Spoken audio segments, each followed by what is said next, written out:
लगे जेडे खड़े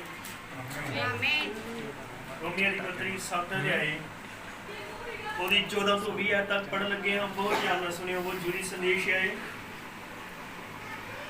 ये, तुहानू सब बहुत एंड तक बड़े ही ध्यान ਨਾਲ सुनना पवेगा। बहुत बेशकीमती प्रचार है जो कर लगे हाँ, तो उसकी कृपा दे नाल उहदा हर प्रचार बेशकीमती है। कहना मतलब कि बहुत प्रभावशाली संदेश है तो एक कुंजे होना। और जो तुहाडे घरां च किताब हैगी आ आत्मिक चट्टान दा पत्थर, और तुसीं पहले 2 चैप्टर अपने घर किताबों की लैके बैठ सकते हो। ये पढ़ लगे रोमिया 7 अध्याय 14 तो 20 तक। बहुत ध्यान सुनियो, रूस का एक खत है, लिखा असी जानते तो हाँ जो शरा आत्मक है, पर मैं शरीरिक अते पाप के हथ विकिया होया हाँ। मैं नहीं जानता कि की करा, क्यों जो मैं वो नहीं करता जो चाहता हाँ, सगों वो करता हाँ जिस तो मैनू घिन आउंदी है। पर जे मैं वो करता हाँ जो नहीं चाहता, तो मैं शरा नूं मान लैंदा हाँ भी वो चंगी है। सो हुण मैं तो उहदे कारण करन वाला नहीं, सगों पाप है जिहड़ा मेरे विच वसदा है। ध्यान नाल सुणियो, पौलुस कह रहा है सो हुण मैं तो उहदे करन वाला नहीं, सगों पाप है जिहड़ा मेरे विच वसदा है। मैं जानता तो हाँ भाई मेरे अंदर अर्थात मेरे शरीर के अंदर कोई भली गल है नहीं। इरादा करना तो मेरे अंदर है, पर भला करना है नहीं। जेड़ी भलाई मैं करना चाहता हाँ वो मैं नहीं करता, सगों जेड़ी बुराई मैं नहीं चाहता सो ही करना। पर जे मैं वो काम करता हाँ जेड़ा मैं नहीं चाहता, तो करने वाला मैं नहीं, सगों पाप है जो मेरे विच वसदा है। आमीन। तुसीं बहुत सब ध्यान नाल सुनियो। इत्थे अहीं पढ़न लगे हाँ 2 सुभावां दे बारे, 2 तरह के सुभाव जिहड़े हर मनुख के अंदर पाए मनुख च पाए जाते हैं। आमीन। हर मनुख च नहीं, क्योंकि कई बार तो लोग कोई सुभाव के हेठ जींदे हैं। पर इन्होंने हवाले में पढ़ांगे, अगे बढ़ांगे तो समझ लगेगी।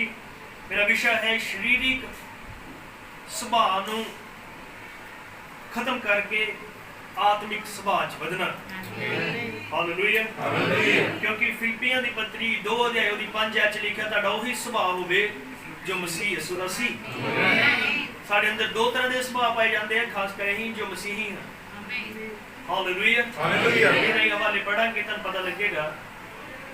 उस शारीरिक सुभाव खत्म करके आत्मिक यानी रब्बी यानी यसू मसीह वाले सुभाव च वधना। कितनी विश्वास करते हो कि यीशु मसीह का ही उठाया जाना होने जा रहा है इन्हां दिनां में, क्योंकि यीशु मसीह वचन है और उसके वचन के हिस्से का ही रैप्चर होने जा रहा है। भाई बाइबल में लिखा तुहाडा वही सुभाव होवे जो मसीह यसू दा भी सी। हालेलुया। तो तुहानूं बरकत दे और असीं देखांगे कि वो सुभाव किवें हुंदा है। लेकिन खड़े हाँ, जिवें असीं खड़े हाँ अपने सिरां झुकाइए, प्रार्थना करदे, छोटी बेनती करदे हैं। मेरे खुदावंद यीशु मसीह तू महान है, सच्चा ते पवित्र परमेश्वर है प्रभु। तेरा वचन है कहता हर मनुख झूठा, तेरे वचन सच्चा ठहरे। इसलिए प्रभु यीशु मसीह तेरा वो अगला गोला जो होठां नूं छूंदा और शुद्ध कर दिंदा है, इस छत दे हेठ मंडरावे प्रभु, और बोलण वाले नूं सुनण वाले नूं सब नूं मसा कर। पिता तेरा वचन फल लैके आए, क्योंकि आखिरी समा आखिरी बंदगियां हैं प्रभु, और यही होण दे ही किते हुए प्रचार तेरी दुल्हन नूं उस महान महिमा में उठाए जाने लई तैयार कर देणगे। उस बीज नूं ये वचन जरूर फड़ेगा प्रभु, जिथे किते भी है। सब नूं ध्यान नाल सुणन लई किरपा दिओ, अपनी रीझ नाल सुणन, जिवें तेरे वचन दा आदर करना चाहिए है उसे तरह करें। आमीन। बहुत बरकत दे। ऑनलाइन सुनते हैं या वीडियो के राही सुनते हैं, सब नूं आशीष दे। प्रभु यीशु मसीह दे नाम च दुआ करते हैं। आमीन। आमीन। बैठेंगे सब और कृपा करके मेरी बेनती पीछे करो। आमीन हालेलुया बोल दे थोड़ा या पीछे करो, क्योंकि वीडियो में बहुत ज़्यादा आवाज़ ना आवे।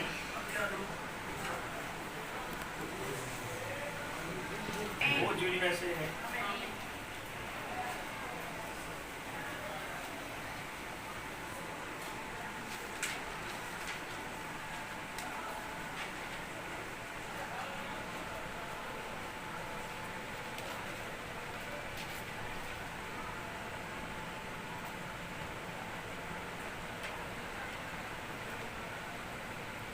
ਤੁਸੀਂ ਤਿਆਰ ਹੋ ਬੱਚੇ ਨੂੰ ਸੁਣਨ ਦੇ ਲਈ? ਆਮੀਨ ਹਾਲੇਲੂਇਆ ਹਾਲੇਲੂਇਆ। ਅਸੀਂ WhatsApp ਤੇ ਵੀ ਆਨਲਾਈਨ ਹਾਂ, ਜੋ ਆਪਣੇ ਘਰਾਂ 'ਚ ਇਸ ਵੇਲੇ ਬੈਠੇ, ਕਿਉਂਕਿ ਸਾਡੇ ਕੋਲ YouTube ਤੇ ਲਾਈਵ ਕਰਨ ਦੇ ਲਈ ਮੇਰੇ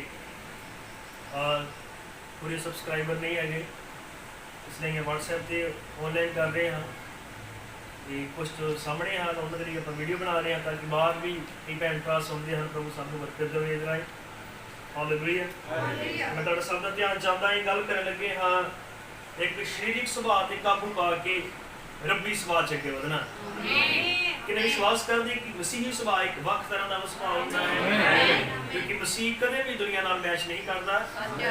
ਬਾਈਬਲ ਬਿਆਨ ਕਰਦੀ ਹੈ ਕਿ ਇੱਕ ਵਿਸ਼ਵਾਸੀ ਦਾ ਬੇਪ੍ਰਕਿਰਤੇ ਨਾਲ ਕੀ ਸਾਂਝ, ਇੱਕ ਚਾਨਣ ਦੀ ਹਨੇਰੇ ਨਾਲ ਕੀ ਸਾਂਝ, ਕਿਉਂਕਿ ਖੁਦਾ ਤੇ ਸੈਪਰੇਸ਼ਨ ਕਰਨ ਵਾਲਾ ਖੁਦਾ ਹੈ ਜੋ ਅੱਡ ਕਰਦਾ ਹੈ, ਔਰ ਉਹਨੇ ਸਦਾ ਹੀ ਵੱਖ-ਵੱਖ ਕੀਤਾ। ਹਾਲੇਲੂਇਆ ਹਾਲੇਲੂਇਆ ਆਮੀਨ। ਪਰ ਇਹ ਉਹ ਜਿੱਥੇ ਹਵਾਲੇ ਬੜੇ ਹਨ, ਪੌਲੁਸ ਇਹ ਕਹਿ ਰਿਹਾ ਕਿ ਜੋ ਮੈਂ ਕਰਨਾ ਚਾਹੁੰਦਾ ਹਾਂ ਉਹ ਨਹੀਂ ਕਰ ਪਾਉਂਦਾ, ਪਰ ਜੋ ਮੈਂ ਨਹੀਂ ਕਰਨਾ ਚਾਹੁੰਦਾ ਉਹੀ ਮੈਂ ਕਰਦਾ ਹਾਂ। ਕਹਿੰਦਾ ਮੈਂ ਨਹੀਂ, ਉਹ ਮੇਰੇ ਅੰਦਰ ਉਹ ਪਾਪ ਹੈ ਜਿਹੜਾ ਇਹ ਕਰਦਾ ਹੈ। ਔਰ ਪੌਲੁਸ ਇੱਕ ਮਸੀਹੀ ਹੈ, ਰਸੂਲ ਹੈ, ਪਹਿਲੇ ਯੁੱਗ ਦਾ ਦੂਤ ਹੈ। ਆਮੀਨ ਆਮੀਨ। ਪਰ ਇਹ ਕਹਿੰਦੇ ਆ ਕਿ ਅਸੀਂ ਦੇਖਾਂਗੇ ਫਿਰ ਇਹੋ ਜਿਹੀ ਗੱਲ ਉਹ ਕਿਵੇਂ ਕਰ ਰਿਹਾ, ਕਿਉਂਕਿ ਕੁਝ ਹੁੰਦਾ ਹੈ ਜੋ ਸਾਡੇ ਅੰਦਰ ਸਰੀਰ ਦੀਆਂ ਕਾਮਨਾਵਾਂ ਰੱਖਦਾ ਹੈ। ਆਮੀਨ। ਪਰ ਜੋ ਨਵਾਂ ਜਨਮ ਪ੍ਰਾਪਤ ਕੀਤੇ ਹੋਏ ਮਸੀਹੀ ਹੁੰਦੇ ਹਨ, ਉਹ ਇਸ ਸਰੀਰ ਦੀਆਂ ਕਾਮਨਾਵਾਂ ਨੂੰ ਜਿੱਤ ਲੈਂਦੇ ਹਨ ਤੇ ਉਹ ਉਸ ਸੁਭਾਅ ਤੇ ਢਲ ਜਾਂਦੇ ਆ ਜਿਹੜਾ ਮਸੀਹ ਦਾ ਸੁਭਾਅ ਹੁੰਦਾ ਹੈ। Hallelujah hallelujah. ਉਹ ਕਦੇ ਵੀ ਸਰੀਰਕ ਸੁਭਾਅ ਦੇ ਕਬਜ਼ੇ 'ਚ ਨਹੀਂ ਆ ਜਾਂਦੇ, ਉਹ ਜਿੱਤ ਪ੍ਰਾਪਤ ਕਰ ਲੈਂਦੇ ਹਨ ਇਸ ਚੀਜ਼। Hallelujah hallelujah. ਔਰ ਨਬੀ ਦੇ ਹਵਾਲੇ 'ਚ ਮੈਂ ਪੜ੍ਹਨਾ ਹੈ। ਆਮੀਨ। ਕਿਵੇਂ ਉਹਨੇ ਇਹਨਾਂ ਗੱਲਾਂ ਉੱਤੇ ਕੀ ਬੋਲਿਆ, ਇਸ ਦੋ ਤਰ੍ਹਾਂ ਦੇ ਸੁਭਾਅ ਉੱਤੇ। ਔਰ ਬਹੁਤ ਜ਼ਰੂਰੀ ਸੰਦੇਸ਼ ਹੈ। ਮੈਂ ਆਪਣੀ ਪਤਨੀ ਨਾਲ ਗੱਲ ਕਰ ਰਹੀ ਕਿ ਇਹ ਮੈਸੇਜ ਇੰਨਾ ਜ਼ਰੂਰੀ ਹੈ, ਇਹ ਫਿਰ ਪੱਕਾ ਕਲੀਅਰ ਕਰ ਦੇਗਾ ਕਿ ਆ ਜਿਹੜਾ ਫਿਰ ਲੀਲਾ ਹੈ ਉਹ ਲੀਲਾ ਹੀ ਰਹੇਗਾ, ਜਿਹੜਾ ਸੂਰ ਹੈ ਉਹ ਸੂਰ ਹੀ ਰਹੇਗਾ। ਆਮੀਨ ਹਾਲੇਲੂਇਆ ਹਾਲੇਲੂਇਆ। ਪ੍ਰਭੂ ਤੁਹਾਨੂੰ ਬਰਕਤ ਦੇਵੇ। ਆਮੀਨ।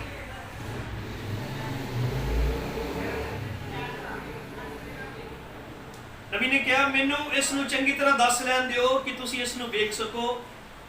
ਪੌਲੁਸ ਨੇ ਕਿਹਾ ਮੇਰੇ ਵਿੱਚ ਦੋ ਵਿਅਕਤੀ ਹਨ, ਮੇਰੇ ਵਿੱਚ ਦੋ ਵਿਅਕਤੀ ਹਨ, ਇੱਕ ਚਾਹੁੰਦਾ ਹੈ ਕਿ ਮੈਂ ਗਲਤ ਕਰਾਂ ਤੇ ਦੂਜਾ ਚਾਹੁੰਦਾ ਹੈ ਕਿ ਮੈਂ ਸਹੀ ਕਰਾਂ। ਏਦਾਂ ਹੀ ਹੁੰਦਾ ਸਾਰਿਆਂ 'ਚ, ਇਕੱਲਾ ਪੌਲੁਸ 'ਚ ਨਹੀਂ, ਸਾਡੇ ਸਭ 'ਚ ਏਦਾਂ ਹੀ ਹੁੰਦਾ ਹੈ। ਇੱਕ ਚਾਹੁੰਦਾ ਹੈ ਕਿ ਮੈਂ ਸਹੀ ਕਰਾਂ, ਦੂਸਰਾ ਚਾਹੁੰਦਾ ਮੈਂ ਗਲਤ ਕਰਾਂ। Hallelujah hallelujah. ਅਤੇ ਹਰ ਸਮੇਂ ਜਦੋਂ ਮੈਂ ਸਹੀ ਕਰਨਾ ਸ਼ੁਰੂ ਕਰਦਾ ਹਾਂ ਤਾਂ ਗਲਤ ਮੈਨੂੰ ਰੋਕਦਾ ਹੈ, ਫਿਰ ਮੈਂ ਸਹੀ ਕਰਨ ਲੱਗਦਾ ਤੇ ਗਲਤ ਮੈਨੂੰ ਰੋਕਦਾ ਹੈ ਨਾ। ਸਾਨੂੰ ਕਈ ਵਾਰੀ ਜਦੋਂ ਸਹੀ ਕਰਨ ਲੱਗਦੇ, ਜਦੋਂ ਵਚਨ ਦੇ ਅਨੁਸਾਰ ਜੀਣ ਲੱਗਦੇ ਆ ਤਾਂ ਕੁਝ ਅੰਦਰੋਂ ਹੀ ਸਾਡੇ ਗਲਤ ਚੀਜ਼ ਹੁੰਦੀ ਹੈ ਜਿਹੜੀ ਸਾਨੂੰ ਰੋਕਦੀ ਹੈ। ਹਾਲੇਲੂਇਆ ਹਾਲੇਲੂਇਆ ਆਮੀਨ ਆਮੀਨ। ਪ੍ਰਭੂ ਦਾ ਨਾਮ ਮਹਿਮਾ ਮਿਲੇ। ਆਮੀਨ। ਨਬੀ ਨੇ ਕਿਹਾ ਮਨੁੱਖ ਜੋ ਬਾਹਰੀ ਹੈ ਉਹ ਗਿਆਨ ਇੰਦਰੀਆਂ ਦੇ ਰਾਹੀਂ ਕੰਮ ਕਰਦਾ ਹੈ। ਤੁਹਾਨੂੰ ਪਤਾ ਬੰਦੇ ਦੀਆਂ ਕੁਝ ਗਿਆਨ ਇੰਦਰੀਆਂ ਹਨ, 5 ਗਿਆਨ ਇੰਦਰੀਆਂ ਹਨ। ਦੇਖਣਾ, ਸੁਣਨਾ, ਸੁੰਘਣਾ, ਚਖਣਾ ਔਰ ਸਪਰਸ਼ ਕਰਨਾ। ਹਾਲੇਲੂਇਆ ਹਾਲੇਲੂਇਆ ਆਮੀਨ ਆਮੀਨ। ਪਰ ਉਹਨੇ ਕਿਹਾ ਇੱਕ ਹੋਰ ਗਿਆਨ ਇੰਦਰੀ ਹੈ, ਉਹ ਜਿਹੜੀ ਸਾਡੇ ਅੰਦਰ ਪਾਈ ਜਾਂਦੀ ਹੈ, ਸਾਡੇ ਪ੍ਰਾਣ ਦੇ ਅੰਦਰ। ਉੱਥੇ ਦੋ ਚੀਜ਼ਾਂ ਰਹਿੰਦੀਆਂ, ਜਾਂ ਤੇ ਬੇਪ੍ਰਤੀਤੀ ਜਾਂ ਵਿਸ਼ਵਾਸ। Hallelujah hallelujah. ਵਿਸ਼ਵਾਸ 6ਵੀਂ ਗਿਆਨ ਇੰਦਰੀ ਹੈ। Hallelujah hallelujah. ਪ੍ਰਭੂ ਦਾ ਨਾਮ ਮਹਿਮਾ ਮਿਲੇ। ਆਮੀਨ। ਹੁਣ ਇਹ ਪੰਜੇ ਹੀ ਗਿਆਨ ਇੰਦਰੀਆਂ ਉਸ 6ਵੀਂ ਦੇ ਨਾਲ ਜਦੋਂ ਸਹਿਮਤ ਹੁੰਦੀਆਂ ਹੈ ਤੇ ਸਭ ਕੁਝ ਠੀਕ ਠਾਕ ਚੱਲਦਾ ਹੈ। ਆਮੀਨ ਹਾਲੇਲੂਇਆ ਹਾਲੇਲੂਇਆ ਆਮੀਨ ਆਮੀਨ। ਨਬੀ ਨੇ ਕਿਹਾ ਹੁਣ ਜਿਨ੍ਹਾਂ 'ਚ 6 ਗਿਆਨ ਇੰਦਰੀਆਂ ਵਿਸ਼ਵਾਸ ਨਾਲ ਸਹਿਮਤ ਹਨ, ਸ਼ਾਨਦਾਰ। ਪਰ ਜਦ 6 ਗਿਆਨ ਇੰਦਰੀਆਂ ਵਿਸ਼ਵਾਸ ਨਾਲ ਅਸਹਿਮਤ ਹੋਣ ਤਾਂ ਇਹਨਾਂ 6 ਗਿਆਨ ਇੰਦਰੀਆਂ ਨੂੰ ਛੱਡ ਦਿਓ। Hallelujah hallelujah. ਉਹਦੇ ਨਾਲ ਮਹਿਮਾ ਮਿਲੇ। ਸਾਡੇ ਬਾਹਰ ਦੀਆਂ ਗਿਆਨ ਇੰਦਰੀਆਂ ਹਨ, ਸਾਡੀ ਅੰਦਰਲੀ ਗਿਆਨ ਇੰਦਰੀ ਵਿਸ਼ਵਾਸ ਹੈ। ਉਹਦੇ ਨਾਲ ਮਹਿਮਾ ਮਿਲੇ। ਆਮੀਨ। ਇਹ ਧਿਆਨ ਨਾਲ ਸੁਣਿਓ, ਇਸ ਸੰਦੇਸ਼ ਤੋਂ ਬਰਕਤ ਪ੍ਰਾਪਤ ਕਰਾਂਗੇ। ਕਿ ਬਾਹਰ ਦੀਆਂ ਗਿਆਨ ਇੰਦਰੀਆਂ ਜ਼ੋਰ ਪਾਉਂਦੀਆਂ ਹੈ ਬੰਦੇ ਤੇ, ਇੱਕ ਅੰਦਰ ਦੀ ਵਿਸ਼ਵਾਸ ਦੀ ਗਿਆਨ ਇੰਦਰੀ ਹੈ ਅਗਰ ਉਹ ਪ੍ਰਬਲ ਹੋ ਜਾਏ ਔਰ ਇਹਦੇ ਨਾਲ ਸਹਿਮਤ ਹੋ ਜਾਣ ਤਾਂ ਫਿਰ ਮਸੀਹੀ ਕੰਮਾਂ ਦਾ ਪ੍ਰਗਟਾਵਾ ਹੁੰਦਾ ਹੈ। ਹਾਲੇਲੂਇਆ, ਪ੍ਰਭੂ ਦਾ ਧੰਨਵਾਦ ਹੋਵੇ। मैंने क्या ਹੁਣ ਇੱਥੇ ਉਦਾਹਰਨ ਦੇ ਲਈ ਪ੍ਰਭੂ ਯਿਸੂ ਨੇ ਇੱਕ ਬਿਆਨ ਦਿੱਤਾ, ਇੱਕ ਵਾਅਦਾ ਅੰਦਰਲਾ ਆਦਮੀ ਕਹਿੰਦਾ ਹੈ ਇਹ ਸੱਚ ਹੈ ਤੇ ਬਾਹਰਲਾ ਆਦਮੀ ਤਰਕ ਕਰਕੇ ਕਹਿੰਦਾ ਹੈ ਇਹ ਤੁਹਾਡੇ ਲਈ ਸੱਚ ਨਹੀਂ ਹੋ ਸਕਦਾ। ਤਾਂ ਫਿਰ ਬਾਹਰਲੇ ਆਦਮੀ ਨੂੰ ਨਜ਼ਰਅੰਦਾਜ਼ ਕਰੋ ਅਤੇ ਅੰਦਰਲੇ ਆਦਮੀ ਨੂੰ ਸਵੀਕਾਰ ਕਰੋ। ਹੁਣ ਇਹੀ ਗੱਲ ਹੈ ਜੋ ਪੌਲੁਸ ਗੱਲ ਕਰ ਰਿਹਾ ਹੈ, ਉਸ ਨੂੰ ਸਰੀਰਕ ਪਾਪ ਦੇ ਲਈ ਵਿਵਸਥਾ ਹੇਠ ਵੇਚ ਦਿੱਤਾ ਗਿਆ ਸੀ। ਸਾਡੇ ਵਿੱਚੋਂ ਹਰ ਇੱਕ ਨੂੰ ਵੀ ਇਹੀ ਕਾਰਨ ਹੈ, ਸਾਡੇ ਕੋਲ ਮੁਸੀਬਤਾਂ ਹਨ ਕਿ ਅਸੀਂ 4 ਜਾਂ 5 ਵਾਰ ਵਿਆਹ ਕਰ ਚੁੱਕੇ ਹਾਂ ਅਤੇ ਉਹ ਤੇ ਹੋਰ ਕਈ ਤਰ੍ਹਾਂ ਦੇ ਪਾਪ ਅਤੇ ਵਿਚਾਰ ਅਤੇ ਇਸ ਤੋਂ ਇਲਾਵਾ ਹੋਰ ਜੋ ਸਾਡੇ ਜੀਵਨ ਵਿੱਚ ਹੈ ਅਤੇ ਇਹਨਾਂ ਚੀਜ਼ਾਂ ਦੇ ਕਾਰਨ ਕਰਕੇ ਅਸੀਂ ਸਰੀਰਕ ਹਾਂ ਅਤੇ ਇਹ ਹਿੱਸਾ ਜ਼ਰੂਰ ਨਸ਼ਟ ਹੋਣਾ ਹੈ, ਪਰ ਫਿਰ ਵੀ ਅੰਦਰੋਂ ਅਸੀਂ ਆਤਮਿਕ ਆਦਮੀ ਹਾਂ। ਹਾਲੇਲੂਇਆ, ਹਾਲੇਲੂਇਆ, ਪ੍ਰਭੂ ਦਾ ਨਾਮ ਮਹਿਮਾ ਮਿਲੇ। ਆਮੀਨ। ਪ੍ਰਾਣ ਦੇ ਅੰਦਰ ਅਤੇ ਉਹ ਪਰਮੇਸ਼ਰ ਦੇ ਵਚਨ ਵਿੱਚ ਵਿਸ਼ਵਾਸ ਹੈ। ਫਿਰ ਅਸੀਂ ਆਪਣੇ ਬਾਹਰ ਦੇ ਸਰੀਰ ਨੂੰ ਪਰਮੇਸ਼ਰ ਦੁਆਰਾ ਕਈਆਂ ਗੱਲਾਂ ਮੰਨ ਕੇ ਵਿਸ਼ਵਾਸ ਦੇ ਅਧੀਨ ਲਿਆਉਂਦੇ ਹਾਂ। ਸਾਡੀਆਂ ਬਾਹਰ ਦੀਆਂ ਗਿਆਨ ਇੰਦਰੀਆਂ ਹਨ ਔਰ ਸਾਡੇ ਅੰਦਰ ਇਹ ਦੇਖੋ ਜਿਹੜੇ ਮਸੀਹੀ ਲੋਕ ਹਨ, ਜਗਤ ਦੀ ਨੀਂਹ ਧਰਨ ਤੋਂ ਪਹਿਲਾਂ ਹੀ ਚੁਣੇ ਹੋਏ, ਉਹਨਾਂ ਦੇ ਪ੍ਰਾਣ ਦੇ ਅੰਦਰ ਪਰਮੇਸ਼ਰ ਨੇ ਸ਼ੁਰੂ ਤੋਂ ਇੱਕ ਬੀਜ ਰੱਖਿਆ ਹੋਇਆ ਹੈ। ਉਹਨਾਂ ਦੇ ਅੰਦਰ ਪਹਿਲੇ ਤੋਂ ਹੀ ਠਹਿਰਾਇਆ ਹੋਇਆ ਇੱਕ ਬੀਜ ਹੈ। ਹਾਲੇਲੂਇਆ। ਜਦੋਂ ਮਨੁੱਖ ਵਚਨ ਦੇ ਸੰਪਰਕ ਜਾਂਦਾ ਹੈ ਤਾਂ ਬੀਜ ਉੱਗ ਪੈਂਦਾ ਹੈ ਔਰ ਉਸ ਪ੍ਰਾਣ ਦੇ ਅੰਦਰ ਵਿਸ਼ਵਾਸ ਦਾ ਹੋਣਾ ਬਹੁਤ ਜ਼ਰੂਰੀ ਹੈ। ਦੁਨੀਆ ਦੇ ਪ੍ਰਾਣਾਂ ਦੇ ਅੰਦਰ ਬੇਪ੍ਰਤੀਤੀ ਪਾਈ ਜਾਂਦੀ ਹੈ, ਬੇਪ੍ਰਤੀਤੀ ਦੇ ਕਰਕੇ ਹੀ ਉਹ ਸਾਰੇ ਕੰਮ ਗਲਤ ਕਰਦੇ ਆ, ਲੇਕਿਨ ਇੱਕ ਵਿਸ਼ਵਾਸੀ ਦੇ ਪ੍ਰਾਣ ਦੇ ਅੰਦਰ ਵਿਸ਼ਵਾਸ ਪਾਇਆ ਜਾਂਦਾ ਹੈ, ਇਸ ਲਈ ਵਿਸ਼ਵਾਸੀ ਦੇ ਕੰਮ ਸਦਾ ਹੀ ਵਧੀਆ ਹੁੰਦੇ ਆ, ਵਚਨ ਦੇ ਅਨੁਸਾਰ ਹੁੰਦੇ। ਹਾਲੇਲੂਇਆ, ਪ੍ਰਭੂ ਦਾ ਨਾਮ ਮਹਿਮਾ ਮਿਲੇ। ਆਮੀਨ। ਅਸੀਂ ਉਸ ਵਿਸ਼ਵਾਸ ਦੀ ਗਿਆਨ ਇੰਦਰੀ ਦੇ ਦੁਆਰਾ ਇਹਨਾਂ ਬਾਹਰ ਦੀਆਂ ਗੱਲਾਂ ਉੱਤੇ ਜਿੱਤ ਪਾ ਲੈਂਦੇ ਹਾਂ, ਵਿਸ਼ਵਾਸ ਦੇ ਦੁਆਰਾ। ਕਿਉਂਕਿ ਗਲਾਤੀਆਂ ਦੀ ਪੱਤਰੀ 2:19 ਤੇ 20 ਵਿੱਚ ਲਿਖਿਆ ਹੈ, ਇਸ ਲਈ ਜੋ ਮੈਂ ਵਿਵਸਥਾ ਹੀ ਦੇ ਕਾਰਨ ਵਿਵਸਥਾ ਦੀ ਵੱਲੋਂ ਮਰਿਆ ਤਾਂ ਕਿ ਪਰਮੇਸ਼ਰ ਵੀ ਜਿਉਂਦਾ ਰਹਾ। ਮੈਂ ਮਸੀਹ ਦੇ ਨਾਲ ਸਲੀਬ ਉੱਤੇ ਚੜਾਇਆ ਗਿਆ ਹਾਂ, ਪਰ ਹੁਣ ਮੈਂ ਜਿਉਂਦਾ ਨਹੀਂ ਸਗੋਂ ਮਸੀਹ ਮੇਰੇ ਵਿੱਚ ਜਿਉਂਦਾ ਹੈ। ਅਤੇ ਹੁਣ ਜੋ ਮੈਂ ਸਰੀਰ ਵਿੱਚ ਜਿਉਂਦਾ ਹਾਂ ਸੋ ਪਰਮੇਸ਼ਰ ਦੇ ਪੁੱਤਰ ਉੱਤੇ ਵਿਸ਼ਵਾਸ ਨਾਲ ਜਿਉਂਦਾ ਹਾਂ, ਜਿਸ ਨੇ ਮੈਨੂੰ ਪਿਆਰ ਕੀਤਾ ਤੇ ਆਪਣੇ ਆਪ ਨੂੰ ਮੇਰੇ ਲਈ ਦੇ ਦਿੱਤਾ। ਮੈਂ ਕਿਸ ਤਰ੍ਹਾਂ ਜਿਉਂਦਾ ਹਾਂ? ਵਿਸ਼ਵਾਸ ਦੇ ਨਾਲ। ਹਾਲੇਲੂਇਆ, ਹਾਲੇਲੂਇਆ, ਪ੍ਰਭੂ ਦਾ ਨਾਮ ਮਹਿਮਾ ਮਿਲੇ। ਆਮੀਨ, ਆਮੀਨ। ਤੁਸੀਂ ਸਭ ਧਿਆਨ ਸੁਣੋ।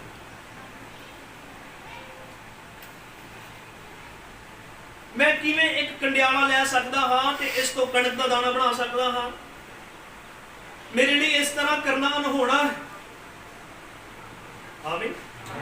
ਇਸ ਦਾ ਸਿਰਫ ਇੱਕੋ ਹੀ ਤਰੀਕਾ ਇਹ ਹੋ ਸਕਦਾ ਹੈ, ਕਿਉਂਕਿ ਉਸ ਅੰਦਰੂਨੀ ਕੰਡਿਆਲੇ ਦੇ ਅੰਦਰ ਇੱਕ ਕੰਡਿਆਲੇ ਤੋਂ ਇੱਕ ਜੀਵਾਣੂ ਤੱਕ ਪ੍ਰਸਾਰਿਤ ਕੀਤਾ ਜਾਂਦਾ, ਜਿਸ ਨੂੰ ਕਣਕ ਦਾ ਜੀਵਨ ਕਿਹਾ ਜਾਂਦਾ ਹੈ।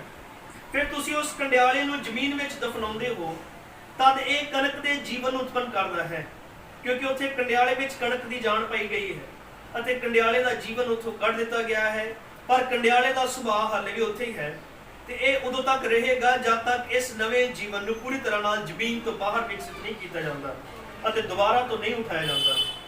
ਜਦ ਇਹ ਅੱਗੇ ਆਉਂਦਾ ਹੈ ਤਾਂ ਇਹ ਫਿਰ ਕੰਡਿਆਲਾ ਨਹੀਂ ਹੁੰਦਾ ਪਰ ਕਣਕ ਹੁੰਦਾ ਹੈ, ਪਰ ਜਦ ਇਹ ਇੱਥੇ ਜ਼ਮੀਨ ਦੇ ਉੱਪਰ ਅਤੇ ਜ਼ਮੀਨ ਤੋਂ ਬਾਹਰ ਹੈ ਇਹ ਕੰਡਿਆਲਾ ਹੈ। ਇੱਥੇ ਹਾਲੇ ਵੀ ਚੁੱਭਣ ਵਾਲਾ ਹੈ ਪਰ ਇਹ ਕਣਕ ਦੇ ਅੰਦਰੋਂ ਸੁਭਾਅ ਨੂੰ ਪ੍ਰਾਪਤ ਕਰਦਾ ਹੈ। ਅਤੇ ਜਦੋਂ ਤੀਕਰ ਤੁਸੀਂ ਇਸ ਜੀਵਨ ਵਿੱਚ ਹੋ, ਤੁਸੀਂ ਚੁੱਭਣ ਵਾਲੇ ਰਹਿਣ ਵਾਲੇ ਹੋ ਤੇ ਇੱਕ ਸਰੀਰਕ ਸੁਭਾਅ ਹੁੰਦਾ ਹੈ ਜੋ ਕਿ ਤੁਹਾਨੂੰ ਉਦੋਂ ਤੱਕ ਪਰੇਸ਼ਾਨ ਕਰਦਾ ਹੈ ਜਦ ਤੀਕਰ ਤੁਸੀਂ ਜਿਉਂਦੇ ਰਹਿੰਦੇ ਹੋ। ਠੀਕ ਹੈ, ਨਬੀ ਕਹਿੰਦਾ ਤੁਹਾਡੇ ਅੰਦਰ ਇੱਕ ਸਰੀਰਕ ਸੁਭਾਅ ਹੁੰਦਾ ਹੀ ਹੈ ਤੇ ਤਦ ਤੱਕ ਤੁਹਾਨੂੰ ਪਰੇਸ਼ਾਨ ਕਰਦਾ ਜਦ ਤੱਕ ਤੁਸੀਂ ਜਿਉਂਦੇ ਰਹਿੰਦੇ ਹੋ। ਤੇ ਬਹੁਤ ਧਿਆਨ ਨਾਲ ਸੁਣਿਓ, ਬੜੇ ਸੁਲਝੇ ਹੋਏ ਤਰੀਕੇ ਨਾਲ ਇਸ ਨੂੰ ਸੁਣਨਾ ਪੈਣਾ। ਇਸ ਮੈਸੇਜ ਗਲਾਤੀਆਂ ਦੀ ਪੱਤਰੀ 6 ਦੇ ਅਧਿਆਇ ਪਹਿਲੀ ਆਇਤ 'ਚ ਲਿਖਿਆ ਹੈ, ਭਰਾਵੋ ਜੇ ਕੋਈ ਮਨੁੱਖ ਕਿਸੇ ਅਪਰਾਧ ਵਿੱਚ ਫੜਿਆ ਵੀ ਜਾਵੇ ਤਾਂ ਤੁਸੀਂ ਜਿਹੜੇ ਆਤਮਿਕ ਹੋ ਅਜਿਹੇ ਮਨੁੱਖ ਨੂੰ ਨਰਮਾਈ ਦੇ ਸੁਭਾਅ ਨਾਲ ਸੁਧਾਰੋ ਅਤੇ ਤੁਸੀਂ ਆਪਣੀ ਵੀ ਚੌਕਸੀ ਰੱਖੋ ਕਿਤੇ ਤੁਸੀਂ ਵੀ ਪਰਤਾਵੇ ਵਿੱਚ ਨਾ ਪੈ ਜਾਵੋ। Hallelujah, hallelujah. ਕਿਵੇਂ ਜਾਣਦੇ ਨਬੀ ਨੇ ਕਿਹਾ ਜਿਹੜੀ ਮਸੀਹ ਚ ਹਾਂ ਤਾਂ ਯੁੱਧ ਦੇ ਮੈਦਾਨ ਚ ਹਾਂ। ਫਿਰ ਉੱਥੇ ਲੜਾਈ ਹੈ ਦੋ ਸੁਭਾਵਾਂ ਦੀ, ਪਰ ਬਾਈਬਲ ਕੀ ਕਹਿੰਦੀ ਹੈ? ਤੁਹਾਡਾ ਉਹੀ ਸੁਭਾਅ ਹੋਵੇ ਜੋ ਮਸੀਹ ਯਿਸੂ ਦਾ। ਕਿੰਨੇ ਨੇ ਚਾਹੁੰਦੇ ਸਾਡਾ ਉਹੀ ਸੁਭਾਅ ਹੋਵੇ ਜੋ ਮਸੀਹ ਯਿਸੂ ਦਾ ਸੀ? ਕਿਉਂਕਿ ਸਵਰਗ 'ਚ ਯਿਸੂ ਤੋਂ ਬਿਨਾਂ ਹੋਰ ਕਿਸੇ ਦੀ ਪਛਾਣ ਨਹੀਂ ਕਰਾਈ ਜਾਏਗੀ। ਸਵਰਗ ਅਗਰ ਪਛਾਣਿਆ ਜਾਂਦਾ ਹੈ ਤਾਂ ਯਿਸੂ ਦੇ ਨਾਮ ਤੋਂ। ਫਿਰ ਸਵਰਗ 'ਚ ਉਹੀ ਜਾ ਰਹੇ ਹਨ ਜਿਨ੍ਹਾਂ ਦੇ ਅੰਦਰ ਸਵਰਗੀ ਸੁਭਾਅ ਹੈ, ਮਸੀਹ ਯਿਸੂ ਦਾ ਸੁਭਾਅ ਹੈ। ਇਬਰਾਨੀਆਂ ਨੇ ਕਿਹਾ ਇਹ ਚੀਜ਼ ਤੁਹਾਨੂੰ ਤਦ ਤੱਕ ਪਰੇਸ਼ਾਨ ਕਰ ਸਕਦੀ ਜਦ ਤੱਕ ਤੁਸੀਂ ਜਿਉਂਦੇ ਹੋ, ਕਿਉਂਕਿ ਗਲਾਤੀਆਂ ਦੀ ਪੱਤਰੀ 'ਚ ਲਿਖਿਆ ਹੈ ਹਜੇ ਤੱਕ ਵੀ ਤੁਹਾਡੇ ਵਿੱਚੋਂ ਕੋਈ ਅਪਰਾਧ 'ਚ ਫੜਿਆ ਜਾ ਸਕਦਾ, ਉਹਨੂੰ ਨਰਮਾਈ ਦੇ ਸੁਭਾਅ ਨਾਲ ਸਮਝਾਓ ਤੇ ਆਪ ਵੀ ਸੁਚੇਤ ਰਹੋ ਕਿ ਤੁਸੀਂ ਨਾ ਪਰਤਾਏ ਜਾਓ। ਹਾਲੇਲੂਇਆ। ਯਾਕੂਬ ਦੀ ਪੱਤਰੀ 3 ਦੇ ਔਰ ਪਹਿਲੀ ਔਰ ਦੂਜੀ ਆਇਤ 'ਚ ਲਿਖਿਆ, हे ਮੇਰੇ ਭਰਾਵੋ ਤੁਹਾਡੇ ਵਿੱਚੋਂ ਬਹੁਤੇ ਉਪਦੇਸ਼ਕ ਨਾ ਬਣੋ, ਕਿਉਂ ਜੋ ਤੁਸੀਂ ਜਾਣਦੇ ਹੋ ਕਿ ਅਸੀਂ ਜਿਹੜੇ ਉਪਦੇਸ਼ਕ ਹਾਂ ਜ਼ਿਆਦਾ ਸਜ਼ਾ ਪਾਵਾਂਗੇ, ਇਸ ਲਈ ਕਿ ਅਸੀਂ ਸਾਰੇ ਬਹੁਤ ਭੁੱਲਣਹਾਰ ਹਾਂ। ਜੇ ਕੋਈ ਵਚਨ ਵਿੱਚ ਨਾ ਭੁੱਲੇ ਤਾਂ ਉਹ ਸਿੱਧ ਇਨਸਾਨ ਹੈ ਤੇ ਸਾਰੇ ਸਰੀਰ ਨੂੰ ਵੀ ਲਗਾਮ ਦੇ ਸਕਦਾ ਹੈ। ਹਾਲੇਲੂਇਆ। ਨਬੀ ਨੇ ਕਿਹਾ ਪਰ ਤੁਹਾਡੇ ਅੰਦਰ ਤੁਸੀਂ ਦੁਬਾਰਾ ਜਨਮ ਲਿਆ ਹੈ। ਦੁਬਾਰਾ ਜਨਮ ਲਿਆ ਹੈ। ਪਹਿਲਾ ਪਤਰਸ 1 ਦੇ 23 ਚ ਲਿਖਿਆ, ਕਿਉਂ ਜੋ ਤੁਸੀਂ ਨਾਸ਼ਵਾਨ ਬੀਜ ਤੋਂ ਨਹੀਂ ਸਗੋਂ ਅਵਿਨਾਸ਼ੀ ਤੋਂ ਨਵਾਂ ਜਨਮ ਪਾਇਆ ਹੈ, ਜਿਹੜਾ ਪਰਮੇਸ਼ਰ ਦੇ ਵਚਨ ਰਾਹੀਂ ਹੈ ਜੋ ਜਿਉਂਦਾ ਅਤੇ ਸਥਿਰ ਹੈ। ਇਹ ਬਹੁਤ ਧਿਆਨ ਨਾਲ ਸੁਣੋ। ਮੇਰਾ ਵਿਸ਼ਵਾਸ ਹੈ ਤੁਹਾਨੂੰ ਆਸ਼ੀਸ਼ ਮਿਲੇਗੀ। ਅਤੇ ਜਦੋਂ ਤੁਸੀਂ ਉੱਪਰ ਉੱਠਦੇ ਹੋ ਤਾਂ ਤੁਸੀਂ ਮਸੀਹ ਵਰਗੇ ਬਣ ਜਾਂਦੇ ਹੋ ਤੇ ਸਾਰੇ ਪਾਪ ਤੁਹਾਡੇ ਤੋਂ ਦੂਰ ਚਲੇ ਜਾਂਦੇ ਹਨ। ਹਾਲੇਲੂਇਆ। ਸਾਰੇ ਪਾਪ ਤੁਹਾਡੇ ਤੋਂ ਦੂਰ ਚਲੇ ਜਾਂਦੇ ਹਨ। ਹਾਲੇਲੂਇਆ। ਪ੍ਰਭੂ ਦੇ ਨਾਮ ਨੂੰ ਮਹਿਮਾ ਮਿਲੇ। ਆਮੀਨ। ਨਬੀ ਨੇ ਕਿਹਾ ਕਿ ਮੈਂ ਇਹ ਕਹਿ ਸਕਦਾ ਹਾਂ ਇੰਡੀਅਨ ਲੋਕ ਸਾਡੇ ਲਈ ਅਜੀਬ ਹਨ ਅਤੇ ਜੇ ਤੁਸੀਂ ਉਹਨਾਂ ਨੂੰ ਜਾਣਦੇ ਹੋ ਬਿਲਕੁਲ ਠੀਕ ਹਨ। ਮੈਂ ਫੀਨਿਕਸ ਐਰੀਜ਼ੋਨਾ ਵਿੱਚ ਇੱਕ ਨੂੰ ਯਾਦ ਕਰਦਾ ਹਾਂ, ਬਿਲੀ ਪ੍ਰਾਰਥਨਾ ਕਾਰਡ ਦੇਣ ਲਈ ਨੀਚੇ ਜਾ ਰਿਹਾ ਸੀ। ਇੱਕ ਵਾਰੀ ਬਬਰਾਰਮ ਕੇ ਬੰਦਗੀ ਦੀ ਗੱਲ ਕਰਦਾ ਹੈ। ਤੁਹਾਨੂੰ ਪਤਾ ਕਿ ਮੀਟਿੰਗ ਤੋਂ ਪਹਿਲੇ ਉਹ ਪ੍ਰੇਅਰ ਕਾਰਡ ਵੰਡਦੇ ਹੁੰਦੇ ਸੀਗੇ ਤਾਂ ਜਿਹੜਾ ਬਹੁਤ ਜ਼ਿਆਦਾ ਸੀਰੀਅਸ ਹੋਏ ਉਹਨੂੰ ਪ੍ਰਾਰਥਨਾ ਦਾ ਕਾਰਡ ਜ਼ਰੂਰੀ ਦਿੱਤਾ ਜਾਏ। ਜਿੱਦਾਂ ਕਈ ਲੋਕ ਬਿਮਾਰ ਹੁੰਦੇ ਹਨ ਪਰ ਕਈ ਇਹੋ ਜਿਹੀ ਹਾਲਤ 'ਚ ਹੁੰਦੇ ਆ ਜਿਹੜੇ ਜ਼ਿੰਦਗੀ ਔਰ ਮੌਤ ਨਾਲ ਲਟਕ ਰਹੇ ਹੁੰਦੇ ਵਿਚਕਾਰ, ਬਹੁਤ ਸੀਰੀਅਸ ਹਾਲਤ 'ਚ ਹੁੰਦੇ ਹਨ। ਹਾਲੇਲੂਇਆ। ਆਮੀਨ। ਅਬਰਾਹਮ ਨੇ ਕਿਹਾ ਬਿਲੀ ਪੌਲ ਨੇ ਉੱਥੇ ਪ੍ਰਾਰਥਨਾ ਕਾਰਡ ਵੰਡੇ ਪਰ ਉਹਨੇ ਕੁਝ ਅਜਿਹੇ ਲੋਕਾਂ ਨੂੰ ਪ੍ਰਾਰਥਨਾ ਕਾਰਡ ਦੇ ਦਿੱਤੇ ਜਿਹੜੇ ਆਮ ਹੀ ਬਿਮਾਰ ਸੀਗੇ, ਪਰ ਜਿਹੜੇ ਸੀਰੀਅਸ ਸੀ, ਜਿਹੜੇ ਕੈਂਸਰ ਨਾਲ ਜਿਵੇਂ ਹੋਰ ਬੜੀਆਂ ਗੰਭੀਰ ਬਿਮਾਰੀਆਂ ਨਾਲ ਮਰ ਰਹੇ ਸੀਗੇ, ਉਹਨਾਂ ਨੂੰ ਕਾਰਡ ਨਹੀਂ ਦਿੱਤੇ। ਤੇ ਮੈਂ ਉਹਨੂੰ ਕਿਹਾ ਕਿ ਤੂੰ ਉਹਨਾਂ ਨੂੰ ਕਾਰਡ ਦੇ ਜਿਹੜੇ ਬਹੁਤ ਜ਼ਿਆਦਾ ਸੀਰੀਅਸ ਹੈ ਨਾ। ਤੁਹਾਨੂੰ ਪਤਾ ਇਦਾਂ ਦੇ ਮਰੀਜ਼ ਨਬੀ ਦੀ ਸੇਵਕਾਈ 'ਚ ਲਿਆਂਦੇ ਗਏ ਬੰਦਗੀ 'ਚ, ਜਿਹੜੇ ਬਿਲਕੁਲ ਆਖਰੀ ਸਾਵਾਂ ਤੇ ਹੁੰਦੇ ਸੀ, ਕਿਉਂਕਿ ਉਹਨਾਂ ਨੂੰ ਵਿਸ਼ਵਾਸ ਹੁੰਦਾ ਸੀਗਾ ਕਿ ਇਸ ਦੀ ਪ੍ਰਾਰਥਨਾ ਦੇ ਨਾਲ ਵਾਅਦਾ ਹੈ। ਤੁਹਾਨੂੰ ਪਤਾ ਕਿ ਮਰ ਰਹੇ ਮੁੱਦੇ ਤੱਕ ਪ੍ਰਭੂ ਨੇ ਜਿੰਦੇ ਕੀਤੇ। ਔਰ ਅਜਿਹੀ ਹਾਲਤਾਂ ਦੇ ਵਿੱਚ ਜਦੋਂ ਉਹਨਾਂ ਨੂੰ ਕਿਹਾ ਕਿ ਸੀਰੀਅਸ ਨੂੰ ਜਿਹੜੇ ਜ਼ਿਆਦਾ ਸੀਰੀਅਸ ਆ ਉਹਨਾਂ ਨੂੰ ਪ੍ਰਾਰਥਨਾ ਕਾਰਡ ਵੰਡ, ਤਾਂ ਫਿਰ ਬਿਲੀ ਪੌਲ ਪ੍ਰਾਰਥਨਾ ਕਾਰਡ ਵੰਡਣ ਗਿਆ ਤਾਂ ਲੋਕ ਸਨ ਜਿਹੜੇ ਬਿਮਾਰ ਸੀਗੇ ਉਹਨਾਂ ਦੇ ਵਿੱਚੋਂ ਦੀ ਉਹ ਲੱਗਦਾ ਹੈ ਕਿ ਧਿਆਨ ਨਾਲ ਸੁਣੋ, ਸੰਦੇਸ਼ ਲੰਬਾ ਹੋਣਾ ਆ, ਮੈਂ ਤੁਹਾਡਾ ਧਿਆਨ ਚਾਹੁੰਦਾ ਸਭ ਦਾ। ਹਾਂ ਨਾ। ਹਾਲੇਲੂਇਆ। ਤੇ ਜਦੋਂ ਬਿਲੀ ਪੌਲ ਲੰਘ ਰਿਹਾ ਸੀ ਤਾਂ ਉੱਥੇ ਇੱਕ ਭਾਈ ਨੂੰ ਦੇਖਿਆ ਉੱਥੇ ਬੈਠੇ ਹੋਏ ਨੂੰ। ਉਹਨਾਂ ਨੂੰ ਪੁੱਛਿਆ ਕਿ ਤੁਸੀਂ ਪ੍ਰਾਰਥਨਾ ਕਾਰਡ ਚਾਹੁੰਦੇ ਹੋ? ਉਹਨੇ ਕਿਹਾ ਹਾਂ। ਉਸਨੇ ਕਿਹਾ ਤੁਹਾਨੂੰ ਕੀ ਸਮੱਸਿਆ ਹੈ? ਉਹ ਕਹਿੰਦਾ ਮੈਂ ਬਿਮਾਰ ਹਾਂ। ਉਹਨੇ ਪੁੱਛਿਆ ਪਰ ਤੁਹਾਨੂੰ ਪ੍ਰੋਬਲਮ ਕੀ ਹੈ? ਕਹਿੰਦਾ ਮੈਂ ਬਿਮਾਰ ਹਾਂ।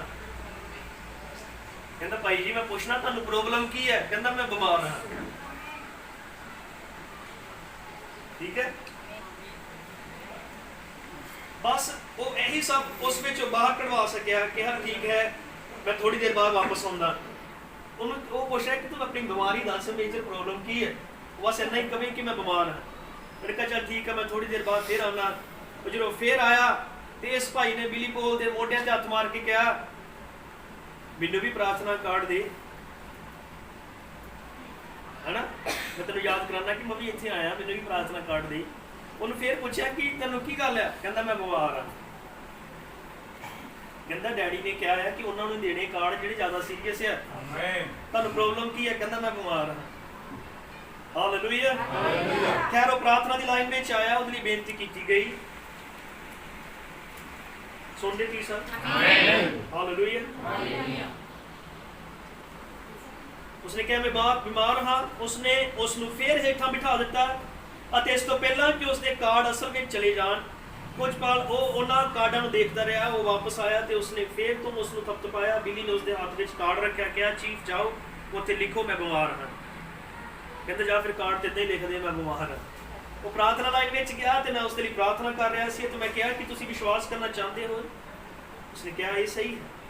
ਅਤੇ ਮੈਂ ਕਿਹਾ ਠੀਕ ਹੈ ਕਿ ਤੁਸੀਂ ਵਿਸ਼ਵਾਸ ਕਰਦੇ ਹੋ ਕਿ ਪਰਮੇਸ਼ਰ ਤੁਹਾਨੂੰ ਚੰਗਾ ਕਰੇਗਾ? ਕਹਿੰਦਾ ਇਹ ਠੀਕ ਹੈ। ਮੈਂ ਕਿਹਾ ਤੁਸੀਂ ਇੱਕ ਵਧੀਆ ਲੜਕੇ ਹੋ? ਕਹਿੰਦਾ ਇਹ ਠੀਕ ਹੈ। ਕਰੀਬ 1 ਹਫ਼ਤੇ ਤੋਂ ਬਾਅਦ ਮੈਂ ਉਸਨੂੰ ਮਿਲਿਆ। ਮੈਂ ਕਿਹਾ ਕੀ ਤੁਸੀਂ ਸਭ ਠੀਕ ਹੋ? ਉਸਨੇ ਕਿਹਾ ਇਹ ਠੀਕ ਹੈ।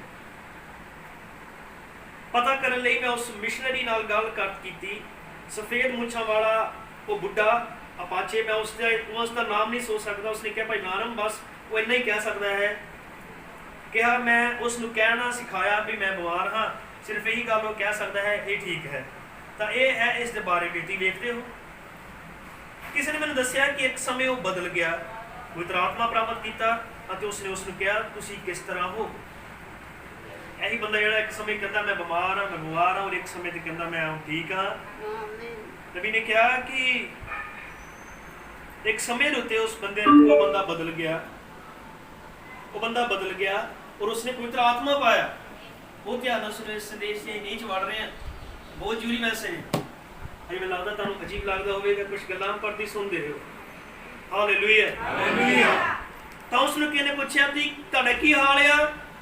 ਉਹਨੇ ਕਿਹਾ ਬਹੁਤ ਵਧੀਆ ਤੇ ਬਹੁਤ ਬੁਰਾ। ਬਹੁਤ ਵਧੀਆ ਤੇ ਬਹੁਤ ਬੁਰਾ।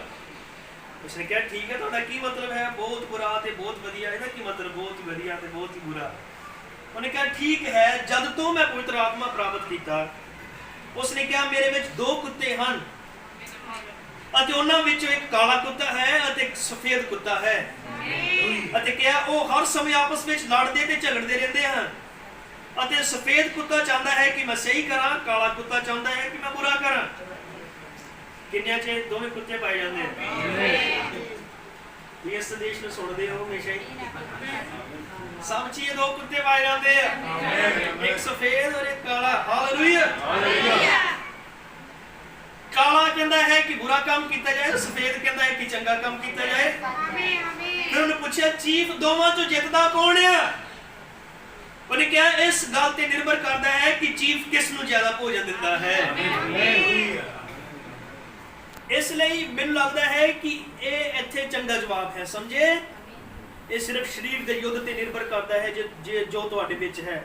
ਇਹ ਇਸ ਗੱਲ ਤੇ ਨਿਰਭਰ ਕਰਦਾ ਹੈ ਕਿ ਕਿਸ ਤੇ ਤੁਸੀਂ ਜ਼ਿਆਦਾ ਧਿਆਨ ਦਿੰਦੇ ਹੋ, ਕਿਸ ਸੁਭਾਅ ਨੂੰ ਤੁਸੀਂ ਖਵਾਉਂਦੇ ਹੋ। ਸਰੀਰਕ ਸੁਭਾਅ ਸੰਸਾਰ ਦੀਆਂ ਚੀਜ਼ਾਂ ਜਾਂ ਫਿਰ ਆਤਮਿਕ ਸੁਭਾਅ ਪਰਮੇਸ਼ਰ ਦੀਆਂ ਚੀਜ਼ਾਂ। ਉਸਨੇ ਇਸ ਤਰ੍ਹਾਂ ਕੀਤਾ। ਹਾਲੇਲੂਇਆ। ਮਨੁੱਖ ਦੇ ਅੰਦਰ ਇੱਕ ਸਰੀਰਕ ਸੁਭਾਅ ਪਾਇਆ ਜਾਂਦਾ ਹੈ, ਪਰ ਬਾਈਬਲ ਕਹਿੰਦੀ ਤੁਹਾਡਾ ਈਸ਼ਵਰੀ ਸੁਭਾਅ ਹੋਵੇ, ਰੱਬੀ ਸੁਭਾਅ ਹੋਵੇ ਤੁਹਾਡੇ ਅੰਦਰ। ਸਰੀਰਕ ਸੁਭਾਅ ਨਹੀਂ ਉਹ ਜਿਹੜਾ ਤੁਹਾਡਾ ਸਰੀਰਕ ਜਨਮ ਰਾਹੀਂ ਤੁਹਾਨੂੰ ਸਰੀਰਕ ਸੁਭਾਅ ਮਿਲਿਆ, ਉਹ ਨਹੀਂ। ਬਲਕਿ ਬਾਈਬਲ ਨਹੀਂ ਕਹਿੰਦੀ ਕਿ ਤੁਹਾਡਾ ਸੁਭਾਅ ਈਸ਼ਵਰੀ ਸੁਭਾਅ ਹੋਵੇ ਜੋ ਤੁਸੀਂ ਸਿੱਧ ਮਨੁੱਖ ਦੇ ਢਾਂਚੇ ਤੇ 1 ਮਹੀਨਾ ਲਗਾਤਾਰ ਸੰਦੇਸ਼ ਸੁਣੇ ਹੋ ਕਿ ਰੱਬੀ ਸੁਭਾਅ ਉੱਤੇ ਕਲੀਸਿਆ ਨੂੰ ਬਣਨਾ।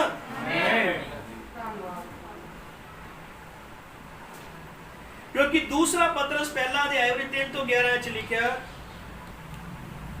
ਉਸ ਦੀ ਆਤਮਿਕ ਸਮਰਥਾ ਨੇ ਉਹ ਸਭ ਕੁਝ ਜੋ ਜੀਵਨ ਅਤੇ ਭਗਤੀ ਲਈ ਚਾਹੀਦਾ ਹੈ ਸਾਨੂੰ ਪਰਮੇਸ਼ਰ ਦੇ ਗਿਆਨ ਦੇ ਦੁਆਰਾ ਦਿੱਤਾ ਹੈ, ਜਿਸ ਨੇ ਆਪਣੀ ਮਹਿਮਾ ਅਤੇ ਗੁਣ ਨਾਲ ਸਾਨੂੰ ਸੱਦਿਆ ਹੈ, ਜਿਨ੍ਹਾਂ ਦੇ ਰਾਹੀਂ ਉਹਨਾਂ ਨੇ ਸਾਨੂੰ ਵੱਡੇ ਵੱਡੇ ਵਾਅਦੇ ਦਿੱਤੇ ਹਨ ਕਿ ਤੁਸੀਂ ਉਸ ਵਿਨਾਸ਼ ਤੋਂ ਛੁੱਟ ਕੇ ਜੋ ਕਾਮਨਾ ਦੇ ਅਨੁਸਾਰ ਸੰਸਾਰ ਵਿੱਚ ਹੈ ਉਹਨਾਂ ਦੇ ਦੁਆਰਾ ਪਰਮੇਸ਼ਰ ਤਾਈ ਦੇ ਸੁਭਾਅ ਵਿੱਚ ਸਾਂਝੀ ਹੋ ਜਾਓ। ਸੋ ਇਸੇ ਕਾਰਨ ਤੁਸੀਂ ਆਪਣੇ ਵੱਡੇ ਵੱਲੋਂ ਵੱਡਾ ਯਤਨ ਕਰਕੇ ਆਪਣੇ ਵਿਸ਼ਵਾਸ ਨਾਲ ਨੇਕੀ ਅਤੇ ਨੇਕੀ ਨਾਲ ਗਿਆਨ ਅਤੇ ਗਿਆਨ ਨਾਲ ਸੰਜਮ ਅਤੇ ਸੰਜਮ ਨਾਲ ਭਗਤੀ ਅਤੇ ਭਗਤੀ ਨਾਲ ਭਾਈਚਾਰੇ ਦੇ ਪਿਆਰ ਨੂੰ ਵਧਾਈ ਜਾਓ, ਕਿਉਂ ਜੋ ਇਹ ਗੁਣ ਜੋ ਤੁਹਾਡੇ ਵਿੱਚ ਹੋਣ ਅਤੇ ਵਧਦੇ ਜਾਣ ਤਾਂ ਉਹ ਤੁਹਾਨੂੰ ਸਾਡੇ ਪ੍ਰਭੂ ਯਿਸੂ ਮਸੀਹ ਦੇ ਗਿਆਨ ਵਿੱਚ ਆਲਸੀ ਅਤੇ ਨਿਸ਼ਫਲ ਨਹੀਂ ਹੋਣ ਦੇਣਗੇ। ਪਰ ਜਿਸ ਦੇ ਵਿੱਚ ਇਹ ਗੁਣ ਨਹੀਂ ਉਹ ਅੰਨਾ ਉਹਨੂੰ ਧੁੰਦਲਾ ਦਿਖਾਈ ਦਿੰਦਾ ਹੈ ਅਤੇ ਭੁੱਲ ਗਿਆ ਕਿ ਮੈਂ ਆਪਣੇ ਪਹਿਲੇ ਪਾਪਾਂ ਤੋਂ ਸ਼ੁੱਧ ਕੀਤਾ ਗਿਆ ਸਾਂ। ਇਸ ਕਾਰਨ ਹੇ ਭਰਾਵੋ ਆਪਣੇ ਸੱਦੇ ਜਾਣ ਅਤੇ ਚੁਣੇ ਜਾਣ ਨੂੰ ਪੱਕਿਆ ਕਰਨ ਦਾ ਹੋਰ ਵੀ ਯਤਨ ਕਰੋ, ਕਿਉਂਕਿ ਜੇ ਤੁਸੀਂ ਇਹ ਕੰਮ ਕਰੋ ਤਾਂ ਕਦੇ ਠੋਕਰ ਨਾ ਖਾਓਗੇ, ਕਿਉਂ ਜੋ ਇਸੇ ਪ੍ਰਕਾਰ ਤੁਸੀਂ ਸਾਡੇ ਪ੍ਰਭੂ ਯਿਸੂ ਅਤੇ ਮੁਕਤੀਦਾਤਾ ਯਿਸੂ ਮਸੀਹ ਦੇ ਸਦੀਕ ਰਾਜ ਵਿੱਚ ਦਾਖਲ ਹੋ ਸਕੋਗੇ। ਹਾਲੇਲੂਇਆ। ਤੁਸੀਂ ਇਹ ਪੜ੍ਹ ਰਹੇ ਹੋ ਕਿ ਆਪਣੇ ਵਿਸ਼ਵਾਸ ਤੋਂ सामर्थ, ज्ञान, संयम, धीरज, भगती, भाईचारे का प्यार और प्रेम ਨੂੰ ਵਧਾਈ ਜਾਓ। ਇਹ ਰੱਬੀ ਸੁਭਾਅ ਹੈ ਜਿਹਦੇ ਬਾਰੇ ਚ ਬਾਈਬਲ ਸਾਨੂੰ ਬਦਲਣੀ ਕਹਿੰਦੀ ਹੈ। Hallelujah, hallelujah. ਪ੍ਰਭੂ ਦੇ ਨਾਮ ਨੂੰ ਮਹਿਮਾ ਮਿਲੇ। ਆਮੀਨ। ਅਬਰਾਹਮ ਨੇ ਕਿਹਾ ਮਸੀਹ ਸਾਡੇ ਪ੍ਰਭੂ ਦੇ ਵਸੀਲੇ ਪਰਮੇਸ਼ਰ ਦਾ ਧੰਨਵਾਦ ਹੋਵੇ। ਸੋ ਮੈਂ ਆਪ ਬੁੱਧ ਨਾਲ ਪਰਮੇਸ਼ਰ ਦੇ ਕਾਨੂੰਨ ਦੀ ਗੁਲਾਮੀ ਕਰਦਾ, ਪਰ ਸਰੀਰ ਨਾਲ ਪਾਪ ਦੇ ਕਾਨੂੰਨ ਦੀ। ਜਿਵੇਂ ਰੋਮੀਆਂ 7:25 ਚ ਲਿਖਿਆ ਹੋਇਆ ਹੈ, ਸਾਡੇ ਮਸੀਹ ਪ੍ਰਭੂ ਦੇ ਵਸੀਲੇ ਪਰਮੇਸ਼ਰ ਦਾ ਧੰਨਵਾਦ ਹੋਵੇ। ਸੋ ਮੈਂ ਆਪ ਬੁੱਧ ਨਾਲ ਪਰਮੇਸ਼ਰ ਦੇ ਕਾਨੂੰਨ ਦੀ ਸੇਵਾ ਕਰਦਾ, ਪਰ ਸਰੀਰ ਨਾਲ ਪਾਪ ਦੇ ਕਾਨੂੰਨ ਦੀ। Hallelujah, hallelujah. ਕਿੰਨੇ ਸੁਣ ਰਹੇ ਹੈ? ਆਮੀਨ, ਆਮੀਨ। ਸਭ ਠੀਕ ਹੈ। ਠੀਕ ਇਹੀ ਗੱਲ ਪੌਲੁਸ ਨੇ ਕਈ ਵਾਰ ਕਹੀ ਹੈ, ਜਦੋਂ ਵੀ ਮੈਂ ਚੰਗਾ ਕਰਨਾ ਚਾਹੁੰਦਾ ਹਾਂ ਤਾਂ ਬੁਰਾਈ ਹਾਜ਼ਰ ਹੋ ਜਾਂਦੀ ਹੈ। ਠੀਕ ਹੈ, ਉਹ ਕਹਿੰਦਾ ਜਦੋਂ ਵੀ ਮੈਂ ਚੰਗਾ ਕਰਨਾ ਚਾਹੁੰਦਾ ਤੇ ਬੁਰਾਈ ਹਾਜ਼ਰ ਹੋ ਜਾਂਦੀ ਹੈ। ਠੀਕ ਇਸੇ ਤਰ੍ਹਾਂ ਤੁਸੀਂ ਵੀ ਕਰਦੇ ਹੋ ਆਪਣੇ ਮਨ ਦੇ ਨਾਲ, ਜੋ ਤੁਹਾਡਾ ਦਿਲ ਹੈ। ਹੁਣ ਯਾਦ ਰੱਖੋ, ਤੁਸੀਂ ਆਪਣੇ ਦਿਮਾਗ ਨਾਲ ਨਹੀਂ ਸੋਚਦੇ, ਨਾ ਹੀ ਆਪਣੀ ਅੱਖਾਂ ਨਾਲ ਵੇਖਦੇ ਹੋ, ਤੁਸੀਂ ਆਪਣੇ ਦਿਲ ਨਾਲ ਵੇਖਦੇ ਹੋ। ਕਿ ਤੁਸੀਂ ਇਹ ਜਾਣਦੇ ਹੋ ਕਿ ਤੁਹਾਡੇ ਦਿਲ ਵਿੱਚ ਤੁਹਾਡੇ ਤੋਂ ਇਲਾਵਾ ਇੱਕ ਹੋਰ ਵਿਅਕਤੀ ਹੈ। ਵਿਗਿਆਨ ਨੇ ਇਸ ਨੂੰ 4 ਸਾਲ ਪਹਿਲਾਂ ਲੱਭਿਆ। ਤੁਸੀਂ ਜਾਣਦੇ ਹੋ ਦਿਲ ਵਿੱਚ ਛੋਟਾ ਜਿਹਾ ਸਥਾਨ ਹੈ, ਉਹ ਕਹਿੰਦੇ ਹਨ ਕਿ ਪ੍ਰਾਣ ਇੱਥੇ ਰਹਿੰਦਾ ਹੈ। ਸਾਡੀ ਅੱਖਾਂ ਕੰਮ ਨਹੀਂ ਕਰਦੀਆਂ, ਦਿਮਾਗ ਕੰਮ ਨਹੀਂ ਕਰਦਾ, ਕੁਝ ਵੀ ਕੰਮ ਨਹੀਂ ਕਰਦਾ, ਅੰਦਰ ਆ ਕੋਈ ਚੀਜ਼ ਜੋ ਇਹਨਾਂ ਨੂੰ ਚਲਾਉਂਦੀ ਹੈ। ਨਹੀਂ ਤਾਂ ਇੱਕ ਮੁਰਦੇ ਬੰਦੇ ਨੇ ਵੀ ਤਾਂ ਅੱਖਾਂ ਹੁੰਦੀਆਂ ਖੁੱਲੀਆਂ, ਉਹ ਕਿਉਂ ਨਹੀਂ ਦੇਖਦਾ? ਉਦੋਂ ਵੀ ਉਹਦੇ ਦਿਮਾਗ 'ਚ ਨਸਾਂ ਹੁੰਦੀਆਂ, ਉਦੋਂ ਕਿਉਂ ਨਹੀਂ ਉਹ ਸੋਚਦਾ? ਇੱਕ ਅੰਦਰ ਚੀਜ਼ ਹੁੰਦੀ ਹੈ ਜਿਹੜੀ ਉਹਨੂੰ ਚਲਾਉਂਦੀ ਹੈ। ਹਾਲੇਲੂਇਆ। ਕੀ ਕਹਿ ਰਿਹਾ? ਤੁਹਾਨੂੰ ਝੂਠ ਬੋਲਣ ਲਈ ਨਹੀਂ ਬਣਾਇਆ ਗਿਆ। ਇਹੀ ਕਾਰਨ ਹੈ ਕਿ ਤੁਹਾਨੂੰ ਦੁਬਾਰਾ ਤੋਂ ਜੀਣਾ ਪੈਣਾ ਹੈ, ਕਿਉਂਕਿ ਤੁਸੀਂ ਬਣੇ ਸੀ ਹਮੇਸ਼ਾ ਜੀਵਨ ਦੇ ਲਈ ਬਣਾਏ ਗਏ ਸੀ ਕਿ ਹਮੇਸ਼ਾ ਜਿਉਂਦੇ ਰਹੋ। ਪਰ ਦੇਖੋ ਪਾਪ ਆਇਆ ਤੇ ਸਰੀਰ ਵਿੱਚ ਮੌਤ ਨੂੰ ਲੈ ਆਇਆ, ਅਤੇ ਫਿਰ ਜਦ ਪਾਪ ਅੰਦਰ ਆਇਆ ਤੇ ਸਰੀਰ ਵਿੱਚ ਮੌਤ ਲੈ ਆਇਆ, ਤਾਂ ਜ਼ਰੂਰੀ ਹੈ ਸਾਨੂੰ ਇਸ ਸਰੀਰ ਨੂੰ ਮਰਨਾ ਪਵੇਗਾ।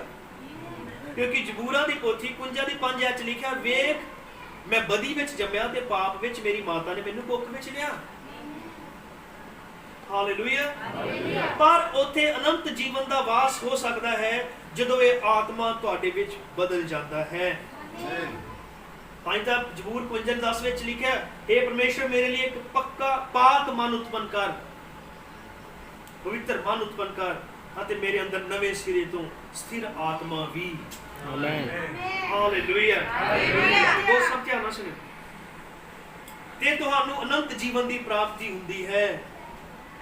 ਹਾਲੇਲੂਇਆ। ਜਦੋਂ ਤੁਸੀਂ ਸਰੀਰਕ ਜਨਮ ਲਿਆ, ਸਰੀਰਕ ਸੁਭਾਅ ਤੁਹਾਡੇ ਅੰਦਰ ਸੀਗਾ। ਆਮੀਨ। ਔਰ ਇਹ ਜਿੰਨੇ ਮਾਂ-ਬਾਪ ਤੋਂ ਪੈਦਾ ਹੁੰਦੇ ਹਾਂ, ਇਹ ਮੌਤ ਦੇ ਗੁਲਾਮ ਹੈ। ਇਹ ਸਰੀਰ ਨੇ ਮਰਨਾ ਹੀ ਹੈ, ਇਹ ਮਿੱਟੀ ਹੈ। ਹਾਲੇਲੂਇਆ। ਪਰ ਜਦੋਂ ਇਹ ਨਵੇਂ ਸਿਰੋਂ ਜਨਮ ਲੈਂਦੇ ਹਾਂ ਤਾਂ ਫਿਰ ਇਹ ਅਨੰਤ ਜੀਵਨ ਦੇ ਅਧਿਕਾਰੀ ਹੁੰਦੇ ਹੈ। ਹਾਲੇਲੂਇਆ। ਪ੍ਰਭੂ ਦਾ ਨਾਮ ਮਹਿਮਾ ਮਿਲੇ। ਯਿਸੂ ਮਸੀਹ ਨੇ ਇਹੀ ਤਾਂ ਕਿਹਾ, ਯੂਹੰਨਾ ਦੀ ਇੰਜੀਲ 5 ਦੇ ਆਇਤ ਉਹਦੀ 24 ਆਇਤ ਤੋਂ 29 ਆਇਤ ਚ ਲਿਖਿਆ,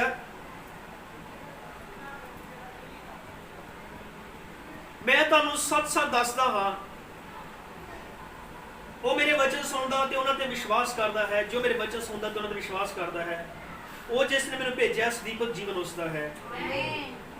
ਉਸ ਦਾ ਨਿਆਂ ਨਹੀਂ ਹੋਵੇਗਾ, ਉਸ ਨੂੰ ਮੌਤ ਤੋਂ ਮੁਕਤ ਕਰ ਦਿੱਤਾ ਗਿਆ ਹੈ ਤੇ ਉਸ ਦੀਪਕ ਜੀਵਨ ਵਿੱਚ ਦਾਖਲ ਹੋ ਚੁੱਕਿਆ ਹੈ।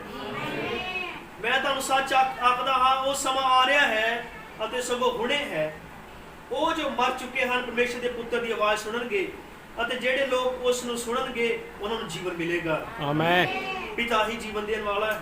ਹਾਲੇਲੂਇਆ। ਇਸ ਲਈ ਉਸਨੇ ਆਪਣੇ ਪੁੱਤਰ ਨੂੰ ਵੀ ਜੀਵਨ ਦੇਣ ਵਾਲਾ ਬਣਾ ਦਿੱਤਾ। ਪਿਤਾ ਨੇ ਨਿਆਂ ਕਰਨ ਦਾ ਵੀ ਅਧਿਕਾਰ ਆਪਣੇ ਪੁੱਤਰ ਨੂੰ ਦਿੱਤਾ ਹੈ, ਕਿਉਂਕਿ ਉਹ ਮਨੁੱਖ ਦਾ ਪੁੱਤਰ ਹੈ। ਇਸ ਗੱਲ ਬਾਰੇ ਹੈਰਾਨ ਨਾ ਹੋਵੋ, ਉਹ ਸਮਾਂ ਆ ਰਿਹਾ ਹੈ ਜਦੋਂ ਕਬਰਾਂ ਵਿੱਚ ਮੁਰਦੇ ਵੀ ਉਸ ਦੀ ਆਵਾਜ਼ ਸੁਣਨਗੇ। ਉਹ ਆਪਣੀਆਂ ਕਬਰਾਂ ਚੋਂ ਬਾਹਰ ਆ ਜਾਣਗੇ। ਉਹ ਜਿਨ੍ਹਾਂ ਨੇ ਚੰਗੇ ਕੰਮ ਕੀਤੇ ਹਨ ਉਭਾਰੇ ਜਾਣਗੇ ਅਤੇ ਜੀਵਨ ਪ੍ਰਾਪਤ ਕਰਨਗੇ, ਪਰ ਲੋਕ ਜਿਨ੍ਹਾਂ ਨੇ ਮੰਦੇ ਕੰਮ ਕੀਤੇ ਹਨ ਨਿਆਂ ਦੇ ਲਈ ਜਵਾਲੇ ਜਾਣਗੇ। ਹਾਲੇਲੂਇਆ। ਆਮੀਨ। ਪਰਮੇਸ਼ਰ ਅੰਤਿਮ ਦਿਨ ਫਿਰ ਉਸ ਸਰੀਰ ਨੂੰ ਉਠਾ ਲਵੇਗਾ। ਉਸਨੇ ਕਿਹਾ ਸੀ ਉਹ ਇਹ ਕਰੇਗਾ। ਕਿੰਨੇ ਸੁਣਦੇ ਆ? Hallelujah, hallelujah. ਜਦੋਂ ਸਰੀਰਕ ਜਨਮ ਲਿਆ ਮਾਂ-ਬਾਪ ਤੋਂ, ਤਾਂ ਸਰੀਰਕ ਸੁਭਾਅ ਸਾਡੇ ਅੰਦਰ ਸੀਗਾ। ਹਾਲੇਲੂਇਆ। ਤਾਂ ਭੈਣੋ ਭਰਾਵੋ, ਜਦੋਂ ਪਵਿੱਤਰ ਆਤਮਾ ਸਾਨੂੰ ਮਿਲਦਾ ਹੈ, ਇਹ ਕੀ ਕਰਦਾ ਹੈ? ਸਾਨੂੰ ਇੱਕ ਸਰੀਰਕ ਸੁਭਾਅ ਮਿਲਦਾ ਹੈ ਜਿਹੜਾ ਮਾਂ-ਬਾਪ ਦੇ ਰਾਹੀਂ ਜਨਮ ਲੈਣ ਲਈ ਸਾਨੂੰ ਆਲਰੇਡੀ ਸਾਡੇ ਅੰਦਰ ਹੁੰਦਾ ਹੈ। ਸਰੀਰਿਕ ਸੁਭਾਅ। ਪਰ ਬਾਈਬਲ ਕਹਿੰਦੀ ਸਾਨੂੰ ਨਵੇਂ ਸਿਰੇ ਤੋਂ ਜਨਮ ਲੈਣਾ ਜ਼ਰੂਰੀ ਹੈ। ਸਾਨੂੰ ਅਜਿਹਾ ਜਨਮ ਲੈਣਾ ਜ਼ਰੂਰੀ ਹੈ ਜਿਹੜਾ ਇਸ ਸੁਭਾਅ ਨੂੰ ਖਤਮ ਕਰ ਦੇਵੇ ਔਰ ਰੱਬੀ ਸੁਭਾਅ ਨੂੰ ਸਾਡੇ ਅੰਦਰ ਭਰੇ। ਔਰ ਜਦ ਤੱਕ ਤੁਸੀਂ ਇਕੱਲੇ ਮਾਂ-ਬਾਪ ਦੇ ਜਨਮ ਦਿੱਤੇ ਹੋ ਦੁਆਰਾ ਹੀ ਔਰ ਉਸ 'ਚ ਹੀ ਰਹਿੰਦੇ ਹੋ ਤੇ ਤੁਸੀਂ ਕਦੇ ਵੀ ਅਨੰਤ ਜੀਵਨ ਦੇ ਅਧਿਕਾਰੀ ਨਹੀਂ ਹੋ ਸਕਦੇ, ਕਿਉਂਕਿ ਅਨੰਤ ਜੀਵਨ ਨਵੇਂ ਜਨਮ ਦੇ ਰਾਹੀਂ ਮਿਲਦਾ ਹੈ। ਔਰ ਨਵਾਂ ਜਨਮ ਫਿਰ ਪੁਰਾਣੇ ਸੁਭਾਅ ਨੂੰ ਖਤਮ ਕਰ ਦਿੰਦਾ ਔਰ ਤੁਹਾਡੇ ਅੰਦਰ ਰੱਬੀ ਸੁਭਾਅ ਨੂੰ ਪੈਦਾ ਕਰਦਾ ਹੈ, ਰੱਬੀ ਸੁਭਾਅ ਨੂੰ ਲਿਆਉਂਦਾ ਹੈ। ਹਾਲੇਲੂਇਆ, ਆਮੀਨ। ਅਸਲ 'ਚ ਪਵਿੱਤਰ ਆਤਮਾ ਬਪਤਿਸਮਾ ਕਰਦਾ ਕੀ ਹੈ? ਬਬਰਾਨਾਂ ਨੇ ਪੁੱਛਿਆ ਪਵਿੱਤਰ ਆਤਮਾ ਬਪਤਿਸਮਾ ਕਰਦਾ ਕੀ ਹੈ ਜਾਂ ਸ਼ਰੀਰ ਆਤਮਾ ਪ੍ਰਾਣ 'ਚ ਫਰਕ ਕੀ ਹੈ? ਹਾਲੇਲੂਇਆ, ਆਮੀਨ। ਉਹਨੇ ਕਿਹਾ ਸ਼ਰੀਰ ਸਾਡਾ ਬਾਹਰ ਹੀ ਹੈ, ਸਾਡੇ ਅੰਦਰ ਆਤਮਾ ਪਾਇਆ ਜਾਂਦਾ ਹੈ ਔਰ ਆਤਮਾ ਦਾ ਇੱਕ ਸੁਭਾਅ ਹੈ ਜੋ ਸਰੀਰਕ ਸਾਨੂੰ ਜਨਮ ਲੈਣ ਦੇ ਰਾਹੀਂ ਮਿਲਦਾ ਹੈ। ਪਰ ਉਹਨੇ ਕਿਹਾ ਜਦੋਂ ਪਵਿੱਤਰ ਆਤਮਾ ਨਾਲ ਬਪਤਿਸਮਾ ਪ੍ਰਾਪਤ ਕਰਦੇ ਹਾਂ ਤਾਂ ਇਹ ਸਾਡੇ ਆਤਮਾ ਦੇ ਸੁਭਾਅ ਨੂੰ ਬਦਲ ਦਿੰਦਾ ਹੈ। ਜਦੋਂ ਨਵਾਂ ਜਨਮ ਪਾਉਣ ਲਈ ਕਹਿੰਦੇ ਹਾਂ ਤੇ ਨਿਕੋਦੇਮਸ ਨੂੰ ਇਹ ਨਹੀਂ ਕਹਿੰਦੇ ਕਿ ਸਾਨੂੰ ਦੁਬਾਰਾ ਮਾਂ ਦੀ ਕੁੱਖ 'ਚ ਜਾਣਾ ਪਵੇਗਾ ਕਿ ਫਿਰ ਤੋਂ ਸਾਨੂੰ ਜਨਮ ਲੈਣਾ ਪਵੇਗਾ, ਏਦਾਂ ਨਹੀਂ। ਪਵਿੱਤਰ ਆਤਮਾ ਦਾ ਬਪਤਿਸਮਾ ਸਾਨੂੰ ਅਸਲ 'ਚ ਸਾਡੇ ਆਤਮਾ ਦੇ ਸੁਭਾਅ ਨੂੰ ਬਦਲ ਦਿੰਦਾ ਹੈ। ਆਮੀਨ। ਜੋ ਸਾਡਾ ਪੁਰਾਣਾ ਸੁਭਾਅ ਹੁੰਦਾ ਉਹਨੂੰ ਬਦਲ ਦਿੰਦਾ ਹੈ। ਆਮੀਨ। ਸਮੇਂ ਕਿੰਨੇ ਸਮੇਂ ਨੇ ਪਵਿੱਤਰ ਆਤਮਾ ਕੀ ਕਰਦਾ? ਸਾਡੇ ਆਤਮਾ ਦੇ ਸੁਭਾਅ ਨੂੰ ਨਬੀ ਨੇ ਕਿਹਾ ਬਦਲ ਦਿੰਦਾ ਹੈ। Hallelujah, hallelujah. ਮੈਂ ਹਵਾਲੇ 'ਚ ਦੱਸ ਰਿਹਾ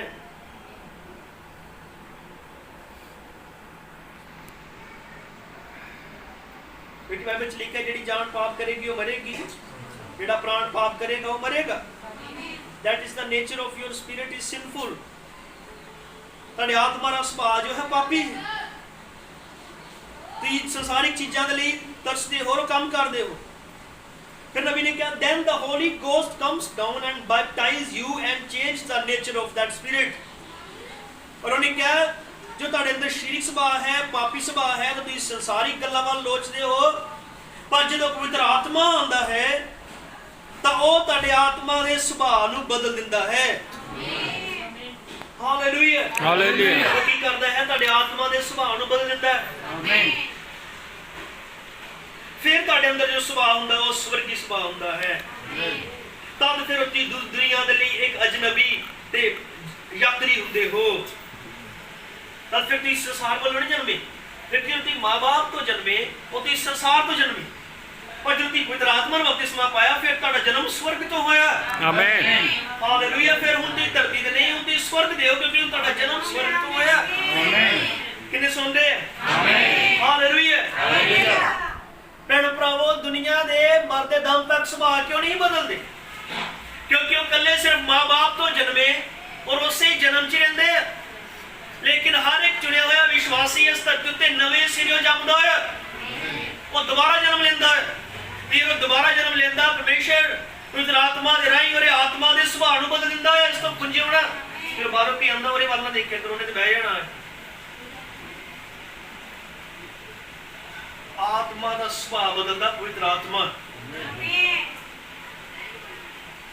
ताई भाई यीशु मसीह ने कहा हर मनुख नूं जब और आत्मा तो जमना वो जरूरी है, क्योंकि पवित्र आत्मा जो आंदा है ਤੁਹਾਡੇ ਪੁਰਾਣੇ ਜਨਮ ਦੀ ਉਸ ਜੋ ਸੁਭਾਅ ਹੈ ਜੋ ਗੁਲਾਮੀ ਹੈ ਉਹਨੂੰ ਖਤਮ ਕਰਦਾ ਹੈ।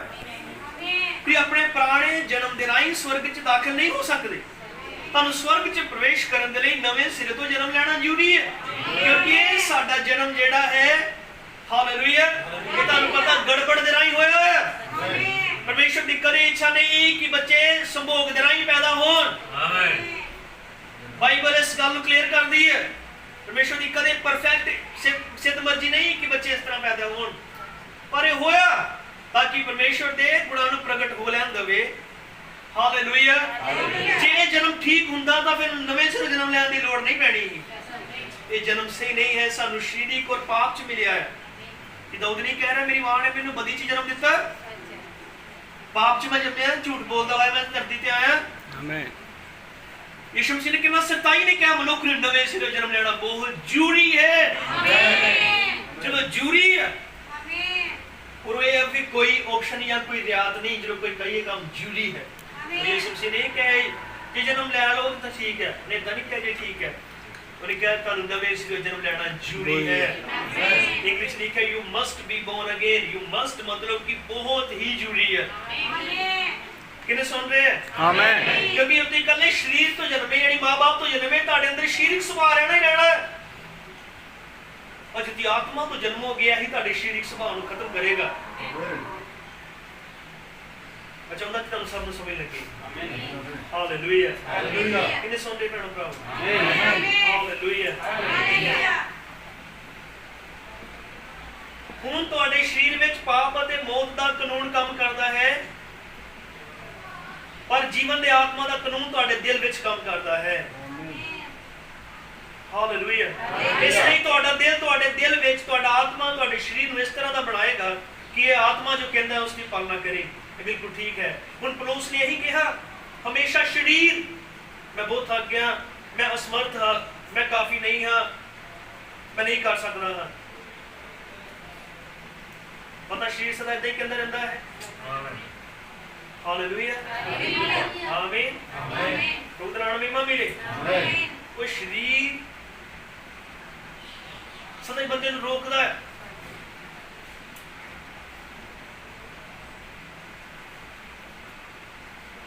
ਜਦੋਂ ਕੋਈ ਬਿਮਾਰ ਹੁੰਦਾ ਹੈ, ਉਹਦੇ ਲਈ ਪ੍ਰਾਰਥਨਾ ਕੀਤੀ ਜਾਂਦੀ ਹੈ, ਤਾਂ ਇਹ ਸਰੀਰ ਬਾਹਰੀ ਲੱਛਣਾਂ ਨੂੰ ਦੇਖਦਾ ਕਿ ਹਜੇ ਵੀ ਜ਼ਖਮ ਉੱਥੇ ਹੀ ਹੈ, ਹਜੇ ਵੀ ਦਰਦ ਉੱਥੇ ਹੀ ਹੈ, ਹਨਾ? ਹਜੇ ਚੰਗਿਆਈ ਤਾਂ ਮਿਲੀ ਨਹੀਂ, ਹਜੇ ਵੀ ਹਾਲਾਤ ਉੱਦਾਂ ਹੀ ਆ। ਪਰ ਜੋ ਪ੍ਰਾਣ ਹੈ, ਜਿਹਦੇ ਅੰਦਰ ਵਿਸ਼ਵਾਸ ਪਾਇਆ ਜਾਂਦਾ ਹੈ, ਉਹ ਸਰੀਰ ਦੇ ਲੱਛਣਾਂ ਨੂੰ ਨਹੀਂ ਦੇਖਦਾ। ਉਹ ਇਹ ਨਹੀਂ ਦੇਖਦਾ ਕਿ ਸਰੀਰ ਦੀ ਕੀ ਕੰਡੀਸ਼ਨ ਹੈ, ਵਿਸ਼ਵਾਸ ਤੇ ਪਰਮੇਸ਼ਰ ਦੇ ਵਾਅਦੇ ਨੂੰ ਔਰ ਵਚਨ ਨੂੰ ਦੇਖਦਾ ਹੈ। Hallelujah, hallelujah. ਉਹਦੇ ਨਾਲ ਮਹਿਮਾ ਮਿਲੇ। ਆਮੀਨ। ਨੇ ਕਿਹਾ, ਅਤੇ ਜੇਕਰ ਪਵਿੱਤਰ ਆਤਮਾ ਤੁਹਾਡੇ ਵਿੱਚ ਹੈ ਤਾਂ ਤੁਸੀਂ ਅਣਡਿੱਠ ਸੰਸਾਰ ਅਤੇ ਅਲੌਕਿਕ ਦੇ ਨਾਲ ਜੁੜੇ ਹੋਣ ਲਈ ਇੱਕ ਉਮੀਦਵਾਰ ਹੋ। ਆਮੀਨ। ਕੋਈ ਹੈਰਾਨੀ ਦੀ ਗੱਲ ਨਹੀਂ ਕਿ ਲੋਕ ਉਹਨਾਂ ਚੀਜ਼ਾਂ ਤੇ ਵਿਸ਼ਵਾਸ ਨਹੀਂ ਕਰ ਸਕਦੇ। ਉਹ ਕਦੇ ਵੀ ਸੰਪਰਕ ਵਿੱਚ ਨਹੀਂ ਆਏ, ਉਹਨਾਂ ਕੋਲ ਵਿਸ਼ਵਾਸ ਕਰਨ ਲਈ ਇੱਥੇ ਕੁਝ ਵੀ ਨਹੀਂ ਹੈ। ਪਰ ਜਦੋਂ ਪਵਿੱਤਰ ਆਤਮਾ ਦਿਲ ਵਿੱਚ ਆਉਂਦਾ ਹੈ, ਜਲਦੀ ਨਾਲ ਫਿਰ ਉਹ ਦੋਹਰਾ ਪ੍ਰਾਣੀ ਹੋ ਜਾਂਦਾ ਹੈ, ਇੱਕ ਧਰਤੀ ਉੱਤੇ ਮਰਨ ਲਈ ਅਤੇ ਇੱਕ ਸਵਰਗ ਵਿੱਚ ਜੀਵਨ ਲਈ। ਆਮੀਨ, ਹਾਲੇਲੂਇਆ। ਆਪਣੇ ਸਰੀਰ ਵਿੱਚ ਉਹ ਹਾਲੇ ਵੀ ਮੌਤ ਦੇ ਅਧੀਨ ਹੈ, ਪਰ ਆਪਣੇ ਆਤਮਾ ਵਿੱਚ ਉਹ ਮੌਤ ਤੋਂ ਪਾਰ ਹੋ ਕੇ ਜੀਵਨ ਵਿੱਚ ਪ੍ਰਵੇਸ਼ ਕਰ ਚੁੱਕਾ ਹੈ। ਇਸ ਲਈ ਨਹੀਂ ਕਿ ਜਿਹੜਾ ਮੇਰੇ ਤੇ ਵਿਸ਼ਵਾਸ ਕਰਦਾ ਮੌਤ ਤੋਂ ਪਾਰ ਲੰਘ ਕੇ ਜੀਵਨ ਵਿੱਚ ਆ ਪਹੁੰਚਿਆ ਹੈ। ਉਸ ਦੇ ਸਰੀਰ ਵਿੱਚ ਉਸ ਦਾ ਸੰਸਾਰਿਕ ਸੰਪਰਕ ਉਸ ਦੀਆਂ 5 ਗਿਆਨ ਇੰਦਰੀਆਂ ਦੇ ਨਾਲ ਹੈ। ਉਸ ਦੀ ਆਤਮਾ ਵਿੱਚ ਪਵਿੱਤਰ ਆਤਮਾ ਦੇ ਦੁਆਰਾ ਉਸ ਦਾ ਸੰਪਰਕ ਪਰਮੇਸ਼ਰ ਨਾਲ ਹੈ। ਹਾਲੇਲੂਇਆ, ਆਮੀਨ। ਅਸੀਂ ਜਾਣਦੇ ਹਾਂ ਕਿ ਅਸੀਂ ਗਲਤੀਆਂ ਕਰਦੇ ਹਾਂ। ਨਬੀ ਕਹਿ ਰਿਹਾ, ਅਸੀਂ ਜਾਣਦੇ ਹਾਂ ਕਿ ਅਸੀਂ ਗਲਤੀਆਂ ਕਰਦੇ ਹਾਂ, ਪਰ ਤੁਹਾਨੂੰ ਉਹਨਾਂ ਤੇ ਧਿਆਨ ਨਹੀਂ ਦੇਣਾ ਚਾਹੀਦਾ। ਇਹ ਤੁਹਾਡੀਆਂ ਗਲਤੀਆਂ ਨਹੀਂ ਹਨ, ਕਿਉਂਕਿ ਤੁਸੀਂ ਹਮੇਸ਼ਾ ਇਹ ਗਲਤੀਆਂ ਕਰੋਗੇ, ਪਰ ਤੁਸੀਂ ਦੇਖਦੇ ਹੋ ਇਹ ਉਸ ਦੇ ਨਿਯਮਾਂ ਦੀ ਪਾਲਣਾ ਕਰ ਰਿਹਾ ਹੈ, ਜੋ ਉਸਨੇ ਕਿਹਾ ਸੀ ਉਸ ਦੀ ਪਾਲਣਾ ਕਰ ਰਿਹਾ ਹੈ। ਠੋਕਰ ਅਤੇ ਡਿੱਗਣ ਦਾ ਇਸ ਨਾਲ ਕੋਈ ਲੈਣਾ ਦੇਣਾ ਨਹੀਂ ਹੈ। ਇੱਕ ਅਸਲੀ ਸੱਚਾ ਸੇਵਕ ਜੇ ਉਹ ਠੋਕਰ ਖਾਏਗਾ, ਉਹ ਫਿਰ ਤੋਂ ਉੱਠ ਜਾਵੇਗਾ। ਹਾਲੇਲੂਇਆ। ਕਿਉਂਕਿ ਕਹਾਵਤਾਂ 24 ਦੀ 16 ਵਿੱਚ ਲਿਖਿਆ, ਧਰਮੀ 7 ਵਾਰੀ ਡਿੱਗ ਜਾਂਦਾ ਤੇ ਉੱਠ ਖਲੋਂਦਾ ਹੈ, ਪਰ ਦੁਸ਼ਟ ਬਿਪਤਾ ਵਿੱਚ ਡਿੱਗ ਕੇ ਪਏ ਰਹਿੰਦੇ ਹਨ। ਹਾਲੇਲੂਇਆ। ਜੇ ਉਹ ਡਗਮਗਾਉਂਦਾ ਹੈ ਤਾਂ ਪਰਮੇਸ਼ਰ ਉਸ ਨੂੰ ਵਾਪਸ ਸਹੀ ਰਸਤੇ ਵੱਲ ਖਿੱਚਦਾ ਹੈ, ਜਿੰਨਾ ਚਿਰ ਉਹ ਕੰਮ ਦੇ ਮਾਰਗ ਉੱਤੇ ਹੈ। ਪਰ ਜੇ ਉਹ ਕੰਮ ਦੇ ਮਾਰਗ ਤੋਂ ਹਟ ਜਾਂਦਾ ਹੈ ਤਾਂ ਪਰਮੇਸ਼ਰ ਉਸ ਦੇ ਲਈ ਜ਼ਿੰਮੇਵਾਰ ਨਹੀਂ ਹੈ। ਪਰ ਜਿੰਨਾ ਚਿਰ ਉਹ ਕੰਮ ਦੇ ਮਾਰਗ ਤੇ ਹੈ, ਪਰਮੇਸ਼ਰ ਇਹ ਜਾਣ ਕੇ ਉਹਦੇ ਲਈ ਜ਼ਿੰਮੇਦਾਰ ਹੈ ਕਿ ਉਹ ਸਿਰਫ ਇੱਕ ਪੁਰਸ਼ ਜਾਂ ਇੱਕ ਔਰਤ ਹੈ। ਉਹ ਉਸ ਵਿਅਕਤੀ ਦੇ ਲਈ ਜ਼ਿੰਮੇਵਾਰ ਹੈ ਜਦ ਤੱਕ ਉਹ ਕੰਮ ਦੇ ਮਾਰਗ ਤੇ ਹੈ।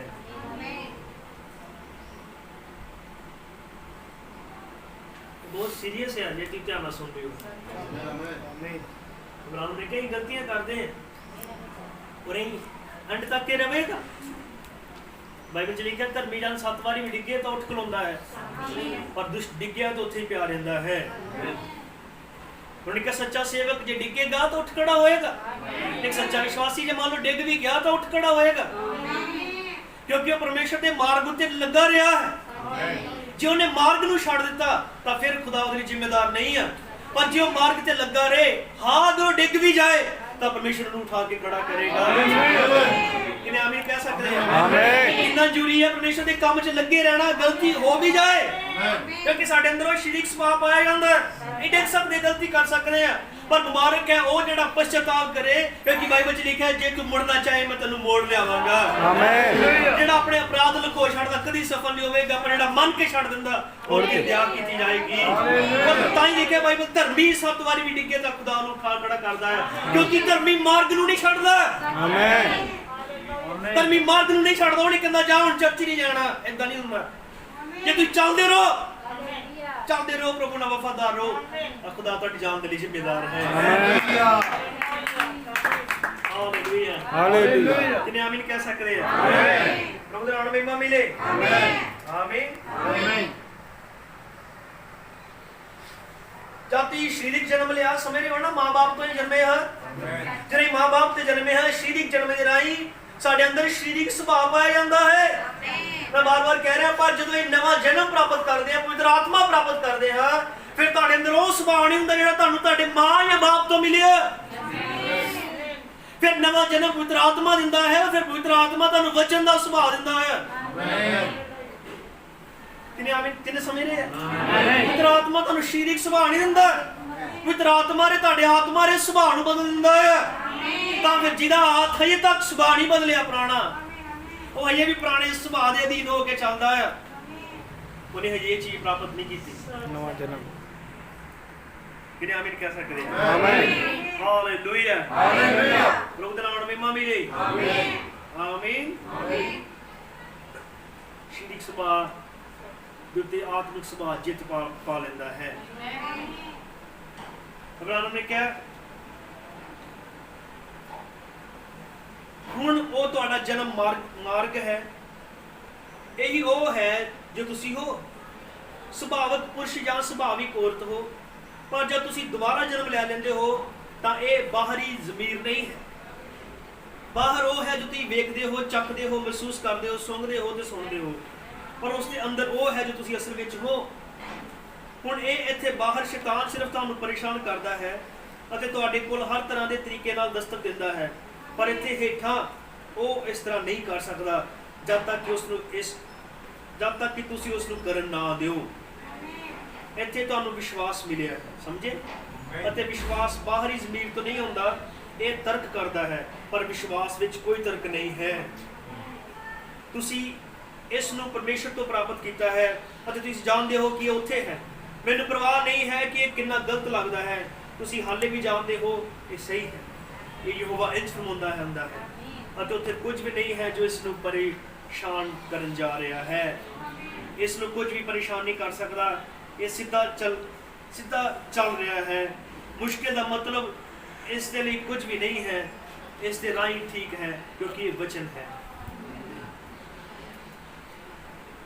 ਸ਼ੈਤਾਨ ਬਾਹਰੋਂ ਤੁਹਾਨੂੰ ਪਰੇਸ਼ਾਨ ਕਰ ਸਕਦਾ, ਪਰ ਜਦੋਂ ਤੁਹਾਡੇ ਪ੍ਰਾਣ ਦੇ ਅੰਦਰ ਵਿਸ਼ਵਾਸ ਪਾਇਆ ਜਾਂਦਾ ਹੈ ਤਾਂ ਇਹ ਤੁਹਾਨੂੰ ਕਦੇ ਵੀ ਸ਼ੈਤਾਨ ਤੋਂ ਹਰਨ ਨਹੀਂ ਦੇਵੇਗਾ। ਤੁਸੀਂ ਜਾਣਦੇ ਹੋ ਅਬਰਾਹਮ ਦੇ ਬਾਰੇ ਚ? ਅਬਰਾਹਮ ਆਪਣੇ ਦਿਮਾਗ ਤੋਂ ਵਿਸ਼ਵਾਸ ਨਹੀਂ ਕਰਦਾ ਹੈ, ਅਬਰਾਹਮ ਆਪਣੇ ਹਿਰਦੇ ਤੋਂ ਵਿਸ਼ਵਾਸ ਕਰਦਾ ਹੈ। ਅਬਰਾਹਮ ਨੂੰ ਜੋ ਤੋਂ ਵਾਅਦਾ ਦਿੱਤਾ ਤੇਰੇ ਪੁੱਤਰ ਹੋਏਗਾ, ਅਬਰਾਹਮ ਉਸ ਤੋਂ ਬਾਅਦ ਹੋਰ ਬੁੱਢਾ ਹੁੰਦਾ ਗਿਆ, ਉਹਦਾ ਸਰੀਰ ਹੋਰ ਕਮਜ਼ੋਰ ਪੈਂਦਾ ਗਿਆ, ਹੋਰ ਝੁਰੜੀਆਂ ਵੱਧਦੀਆਂ ਗਈਆਂ ਤੇ ਹਰ ਵਾਰੀ ਰਿਪੋਰਟ ਨੈਗੇਟਿਵ ਆਉਂਦੀ ਰਹੀ। ਹਾਲੇਲੂਇਆ।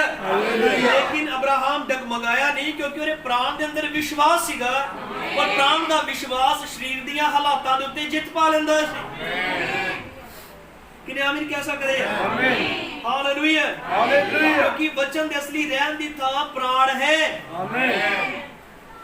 ਪਰਮੇਸ਼ਰ ਦਾ ਬੀਜ ਪ੍ਰਾਣ ਚ ਪਾਇਆ ਜਾਂਦਾ ਹੈ। ਇੱਥੇ ਹੀ ਹੈ ਜਿਹੜਾ ਅਸਲੀ ਵਿਸ਼ਵਾਸ ਜਿੱਥੇ ਪਾਇਆ ਜਾਂਦਾ ਹੈ।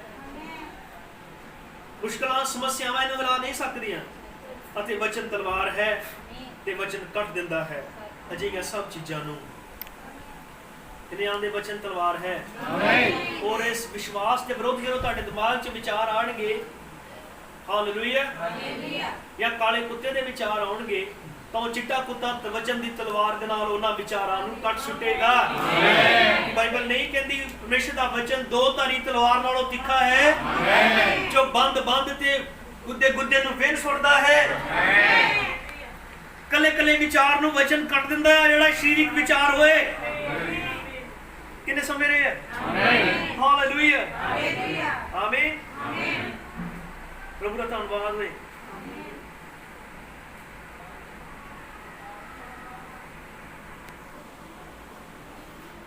ਤੁਸੀਂ ਇੱਕੋ ਸਮੇਂ ਵਿੱਚ ਦੋ ਸ਼ਰੀਰਾਂ ਵਿੱਚ ਨਹੀਂ ਹੋ ਸਕਦੇ। ਨਵੀਂ ਕਹਿ ਰਹੀ ਇੱਕੋ ਸਮੇਂ ਵਿੱਚ ਦੋ ਸ਼ਰੀਰਾਂ ਵਿੱਚ ਨਹੀਂ ਹੋ ਸਕਦੇ, ਪਰ ਇੱਕੋ ਸਮੇਂ ਵਿੱਚ ਤੁਹਾਡੇ ਦੋ ਸੁਭਾਅ ਹੋ ਸਕਦੇ ਹਨ। ਜਦ ਤੁਹਾਡਾ ਨਵਾਂ ਜਨਮ ਹੁੰਦਾ ਹੈ ਤਾਂ ਤੁਸੀਂ ਸਰੀਰਕ ਰੂਪ ਵਿੱਚ ਪੈਦਾ ਨਹੀਂ ਹੁੰਦੇ ਹੋ ਜਿਵੇਂ ਬੱਚਾ ਪੈਦਾ ਹੁੰਦਾ ਹੈ। ਜਦੋਂ ਇਹ ਕਹਿੰਦੇ ਕਿ ਨਵੇਂ ਸਿਰੋਂ ਜਨਮ ਲੈਣਾ ਤੇ ਉਦਾਂ ਨਹੀਂ ਲੈਣਾ ਜਿੱਦਾਂ ਮਾਂ ਦੀ ਕੁੱਖ ਤੋਂ ਤੁਸੀਂ ਪਹਿਲਾਂ ਲਿਆ ਸੀਗਾ, ਉਦਾਂ ਨਹੀਂ। ਪਰ ਕੀ ਹੋਇਆ? Hallelujah, hallelujah. ਆਤਮਿਕ ਜਨਮ ਤੁਹਾਡੇ ਕੋਲ ਆਇਆ ਅਤੇ ਜਦ ਕਿ ਇਹ ਆਤਮਿਕ ਜਨਮ ਤੁਹਾਡੇ ਹਿਰਦੇ ਵਿੱਚ ਵੱਧ ਰਿਹਾ ਹੁੰਦਾ ਹੈ ਪਰਮੇਸ਼ਰ ਦਾ, ਤਾਂ ਉੱਤੇ ਸਰੀਰਕ ਜਾਂ ਇੱਕ ਸਵਰਗੀ ਸਰੀਰ ਵੱਧ ਰਿਹਾ ਹੈ ਉਸ ਆਤਮਾ ਨੂੰ ਪ੍ਰਾਪਤ ਕਰਨ ਲਈ। ਅਤੇ ਜਦ ਜੀਵਨ ਇਸ ਸਰੀਰ ਨੂੰ ਛੱਡ ਜਾਂਦਾ ਹੈ ਤਾਂ ਇਹ ਉਸ ਸਰੀਰ ਵਿੱਚ ਚਲ ਜਾਂਦਾ ਹੈ। ਜਿਸ ਤਰ੍ਹਾਂ ਜਦ ਸਰੀਰ ਨੂੰ ਧਰਤੀ ਤੇ ਪੇਸ਼ ਕੀਤਾ ਜਾਂਦਾ ਹੈ ਤਾਂ ਆਤਮਾ ਅੰਦਰ ਆਉਂਦਾ ਹੈ, ਅਤੇ ਜਦ ਆਤਮਾ ਸਰੀਰ ਤੋਂ ਬਾਹਰ ਜਾਂਦਾ ਹੈ ਤਾਂ ਉੱਥੇ ਇੱਕ ਸਰੀਰ ਇੰਤਜ਼ਾਰ ਕਰ ਰਿਹਾ ਹੈ, ਕਿਉਂਕਿ ਅਸੀਂ ਜਾਣਦੇ ਹਾਂ ਵੀ ਜੇ ਸਾਡਾ ਤੰਬੂ ਜਿਹਾ ਘਰ ਜਿਹੜਾ ਧਰਤੀ ਤੇ ਹੈ ਢਹਿ ਪਵੇ ਤਾਂ ਇੱਕ ਹੋਰ ਹੈ ਜਿਹੜਾ ਸਾਡੀ ਉਡੀਕ ਕਰ ਰਿਹਾ ਹੈ। ਆਮੀਨ। ਤੁਹਾਨੂੰ ਪਤਾ ਕਿ ਇਸ ਨੋਰਮਲ ਬੱਚਾ ਜਦੋਂ ਪੈਦਾ ਹੁੰਦਾ ਹੈ, ਜਨਮ ਲੈਂਦਾ, ਉਹਨੂੰ ਇੱਕ ਆਤਮਾ ਮਿਲਦਾ ਹੈ ਜਿਹਨੂੰ ਨੈਚੁਰਲ ਸਪਿਰਿਟ ਕਹਿੰਦੇ ਆ। ਇਸੇ ਤਰ੍ਹਾਂ ਹੀ ਜਦੋਂ ਇੱਕ ਸੱਚਾ ਵਿਸ਼ਵਾਸੀ ਇਸ ਸਰੀਰ ਨੂੰ ਛੱਡਦਾ ਹੈ ਤੇ ਦੂਸਰੇ ਪਾਸੇ ਇੱਕ ਹੋਰ ਸਰੀਰ ਹੈ ਜਿਹੜਾ ਉਹਦੀ ਉਡੀਕ ਕਰ ਰਿਹਾ ਹੁੰਦਾ ਹੈ। ਹਾਲੇਲੂਇਆ, ਪ੍ਰਭੂ ਦਾ ਧੰਨਵਾਦ ਹੋਵੇ। ਆਮੀਨ। ਇੱਥੇ ਇਸ ਕਿਤਾਬ ਦੀ ਤਰ੍ਹਾਂ ਅਤੇ ਜਿਸ ਦੇ ਬਾਰੇ ਵਿੱਚ ਅਸੀਂ ਗੱਲ ਕਰ ਰਹੇ ਸੀ ਕਿ ਇਸ ਵਿੱਚ ਦੋ ਪੁਸਤਕਾਂ ਹਨ, ਪਰ ਇਹ ਇੱਕ ਪੁਸਤਕ ਹੈ, ਜੀਵਨ ਦੀ ਕਿਤਾਬ। ਜੀਵਨ ਦੀ ਪਹਿਲੀ ਪੁਸਤਕ ਉਹ ਹੈ ਜਦ ਤੁਸੀਂ ਪੈਦਾ ਹੋਏ ਸੀ, ਉਹ ਤੁਹਾਡਾ ਸੁਭਾਵਿਕ ਜਨਮ ਸੀ। ਪਰ ਫਿਰ ਇੱਕ ਸਮੇਂ ਉੱਥੇ ਬਹੁਤ ਪਿੱਛੇ ਉੱਥੇ ਜੀਵਨ ਦਾ ਇੱਕ ਛੋਟਾ ਬੀਜ ਸੀ। ਧਿਆਨ ਨਾਲ ਸੁਣੋ, ਦੇਖੋ ਉੱਥੇ ਜੀਵਨ ਦਾ ਇੱਕ ਛੋਟਾ ਜਿਹਾ ਬੀਜ ਪਿਆ ਹੋਇਆ ਸੀ, ਜਿਸ ਤੋਂ ਤੁਹਾਨੂੰ ਹੈਰਾਨੀ ਹੋਵੇਗੀ ਇਹ ਕਿੱਥੋਂ ਆਇਆ। ਇਹ ਅਜੀਬ ਗੱਲਾਂ ਕੀ ਹਨ। ਜਦੋਂ ਇਹ ਸਰੀਰ ਦੇ ਰਾਹੀਂ ਜਨਮੇ, ਮਾਂ ਬਾਪ ਦੇ ਰਾਹੀਂ ਪੈਦਾ ਹੋਏ, ਸਰੀਰਕ ਸੁਭਾਅ ਸਾਡੇ 'ਚ ਪਾਇਆ ਗਿਆ, ਅਸੀਂ ਸਰੀਰਕ ਕੰਮ ਕੀਤੇ, ਸਰੀਰਕ ਗੱਲਾਂ ਸਾਡੇ 'ਚ ਪਾਈਆਂ ਗਈਆਂ, ਪਰ ਅਚਾਨਕ ਇੱਕ ਬੰਦਾ ਪਰਿਵਰਤਨ ਹੋ ਜਾਂਦਾ ਹੈ, ਬਦਲ ਜਾਂਦਾ ਹੈ। ਔਰ ਹੋ ਸਕਦਾ ਉਹ ਕੰਮ, ਉਹ ਆਦਤਾਂ ਜਿਹੜੀਆਂ ਬਚਪਨ ਤੋਂ ਉਹਦੇ ਅੰਦਰ ਸੀਗੀਆਂ, ਉਹ ਇੱਕਦਮ ਉਹਨਾਂ ਤੋਂ ਬਦਲ ਜਾਏ। ਉਹ ਜਿਹੜੀਆਂ ਸਰੀਰਕ ਗੱਲਾਂ ਨੂੰ ਪਹਿਲੇ ਉਹ ਪਿਆਰ ਕਰਦਾ ਸੀ ਉਹ ਛੁੱਟ ਜਾਣ, ਹੁਣ ਉਹ ਉਹਨਾਂ ਗੱਲਾਂ ਤੋਂ ਨਫ਼ਰਤ ਕਰੇ। ਹਾਲੇਲੂਇਆ। ਜਿਹੜੀਆਂ ਪਹਿਲੇ ਉਹਦੇ ਸੁਭਾਅ 'ਚ ਪਾਈਆਂ ਜਾਂਦੀਆਂ, ਜਿਹੜੀਆਂ ਪਹਿਲੇ ਮਾਂ-ਬਾਪ ਦੇ ਜਨਮ ਰਾਹੀਂ ਉਹਦੇ ਅੰਦਰ ਪਾਈਆਂ ਜਾਂਦੀਆਂ, ਉਹ ਗੱਲਾਂ, ਉਹ ਸੁਭਾਅ, ਉਹ ਆਦਤਾਂ ਉਹ ਬਦਲ ਜਾਣ। ਤੁਹਾਨੂੰ ਪਤਾ, ਬੰਦੇ ਅਚਾਨਕ ਬਦਲ ਜਾਂਦੇ ਆ। ਆਮੀਨ। ਉਹ ਪਹਿਲਾਂ ਦੇ ਨਹੀਂ ਰਹਿੰਦੇ ਜਿੱਦਾਂ ਦੇ ਉਹ ਪਹਿਲੇ ਸੀ। ਹੁਣ ਉਹਨਾਂ ਦੇ ਕੰਮ ਬਦਲ ਗਏ, ਉਹਨਾਂ ਦੀ ਆਦਤਾਂ ਬਦਲ ਗਈਆਂ, ਉਹਨਾਂ ਦਾ ਜੀਵਨ ਬਦਲ ਗਿਆ। ਇਹ ਕਿਸ ਨੇ ਕੀਤਾ? ਪਵਿੱਤਰ ਆਤਮਾ ਨੇ ਬਪਤਿਸਮੇ ਨੇ ਕਿਉਂ ਕੀਤਾ? ਕਿਉਂਕਿ ਭਾਵੇਂ ਉਹ ਸਰੀਰਕ ਜਨਮ ਦੇ ਰਾਹੀਂ ਪੈਦਾ ਹੋਇਆ, ਪਰ ਫਿਰ ਵੀ ਕਿਤੇ ਥੱਲੇ ਉਹਦੇ ਅੰਦਰ ਇੱਕ ਬੀਜ ਸੀਗਾ। ਆਮੀਨ। ਉਹ ਧਿਆਨ ਨਾਲ ਸੁਣਿਓ, ਇਹੀ ਜਿੰਨੇ ਬਦਲੇ ਆ, ਕਿਸੇ ਚੀਜ਼ ਨੇ ਸਾਨੂੰ ਬਦਲਿਆ, ਪਰ ਤਦੇ ਬਦਲਿਆ ਕਿਉਂਕਿ ਸਾਡੇ ਅੰਦਰ ਆਲਰੇਡੀ ਜਗਤ ਦੀ ਨੀਂਹ ਕਰਨ ਤੋਂ ਪਹਿਲਾਂ ਹੀ ਪਰਮੇਸ਼ਰ ਨੇ ਕੁਝ ਰੱਖਿਆ ਹੋਇਆ ਸੀ। ਆਮੀਨ। ਉਹ ਜਦੋਂ ਦਾ ਸਮਾਂ ਆਇਆ ਤਾਂ ਫਿਰ ਉਹ ਉੱਠਿਆ, ਉਹ ਬੀਜ ਉੱਠਦਾ ਹੈ ਤੇ ਉਹੀ ਪੁਰਾਣੇ ਸੁਭਾਅ ਨੂੰ ਖਤਮ ਕਰ ਦਿੰਦਾ ਔਰ ਬੰਦੇ ਨੂੰ ਮਸੀਹ ਬਣਾ ਦਿੰਦਾ, ਚੇਂਜ ਕਰ ਦਿੰਦਾ ਹੈ। ਇਸ ਗੱਲ ਨੂੰ ਫੜੋਗੇ। ਹਾਲੇਲੂਇਆ। ਪ੍ਰਭੂ ਤੁਹਾਨੂੰ ਬਰਕਤ ਦੇਵੇ। ਤੁਸੀਂ ਸੁਣ ਰਹੇ ਹੋ? ਆਮੀਨ, ਆਮੀਨ।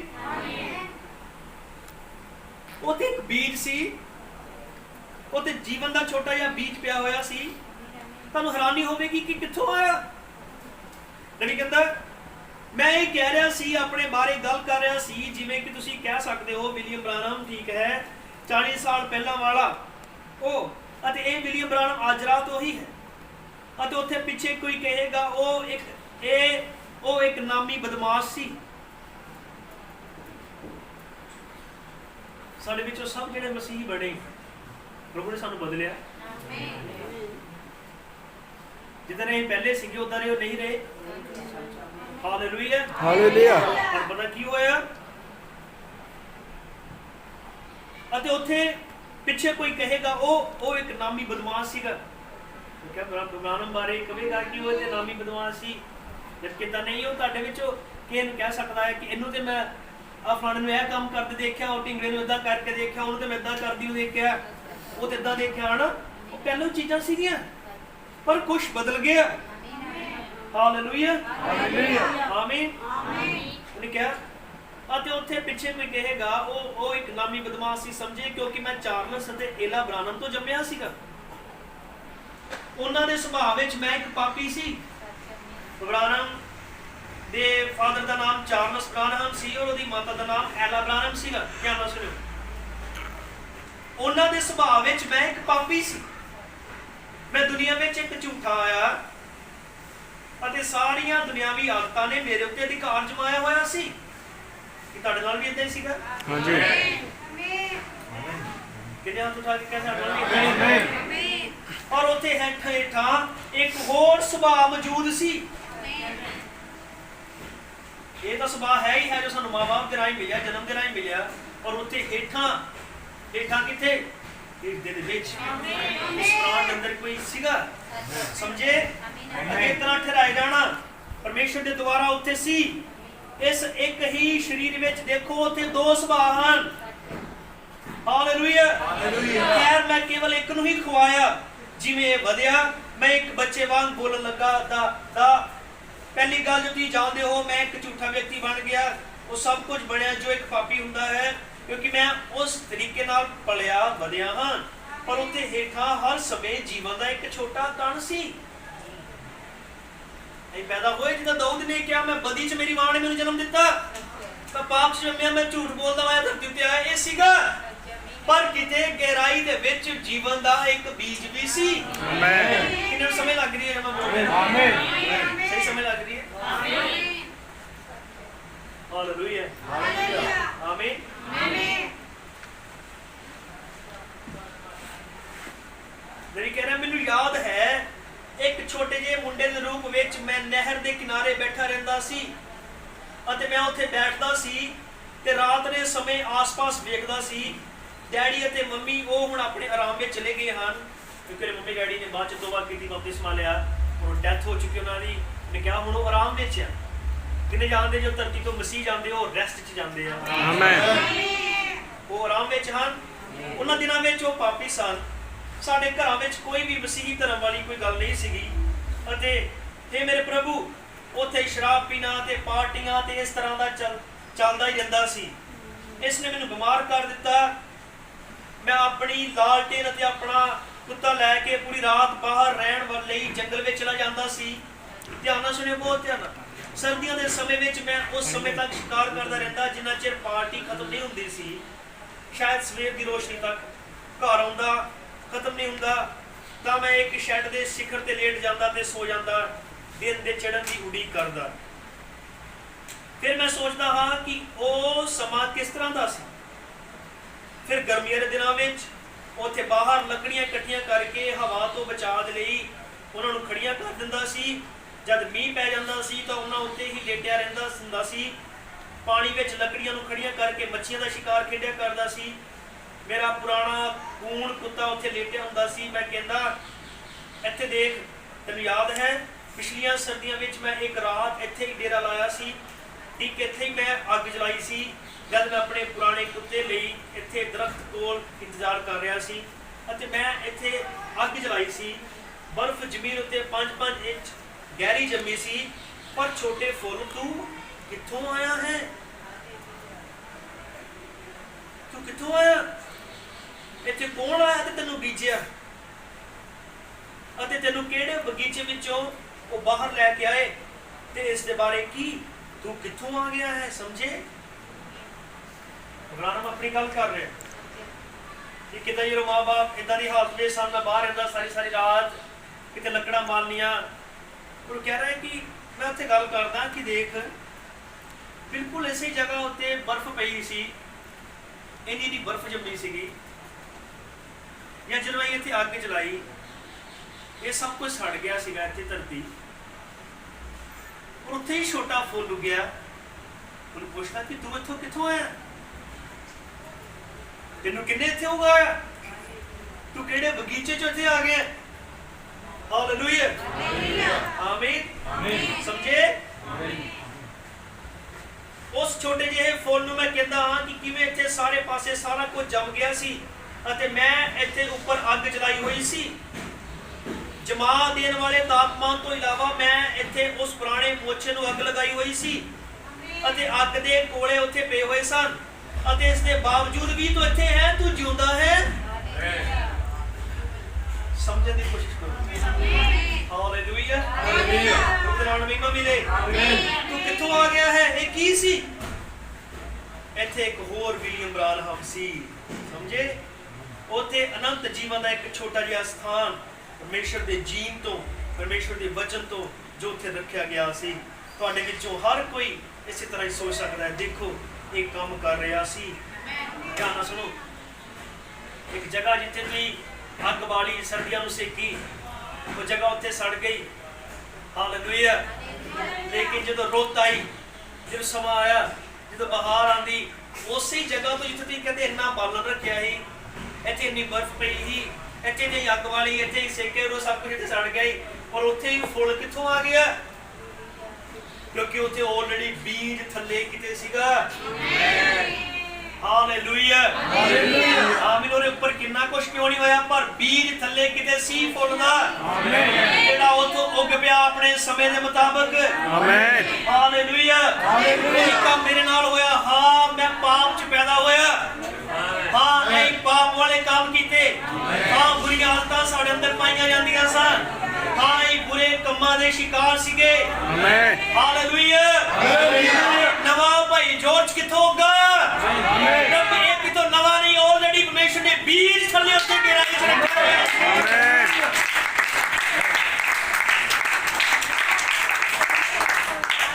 Hallelujah, hallelujah. ਪ੍ਰਭੂ ਦੇ ਨਾਮ ਨੂੰ ਮਹਿਮਾ ਮਿਲੇ। ਆਮੀਨ।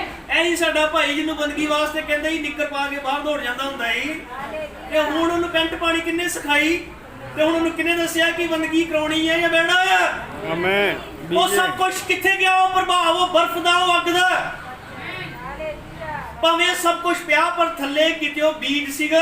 ਆਮੀਨ। ਸਮੇਂ ਸਿਰ ਫੁੱਟ ਨਿਕਲਿਆ। ਉਹਨੇ ਹੀ ਤੁਹਾਨੂੰ ਉਦਾਂ ਦੀ ਭੈਣ ਨਹੀਂ ਰਹਿਣ ਦਿੱਤਾ, ਉਹਨੇ ਹੀ ਸਾਨੂੰ ਉਦਾਂ ਦੇ ਭਾਈ ਨਹੀਂ ਰਹਿਣ ਦਿੱਤਾ। ਪਰਮੇਸ਼ਰ ਨੇ ਪਹਿਲਾਂ ਹੀ ਥੱਲੇ ਕੁਝ ਰੱਖਿਆ ਹੋਇਆ ਸੀ।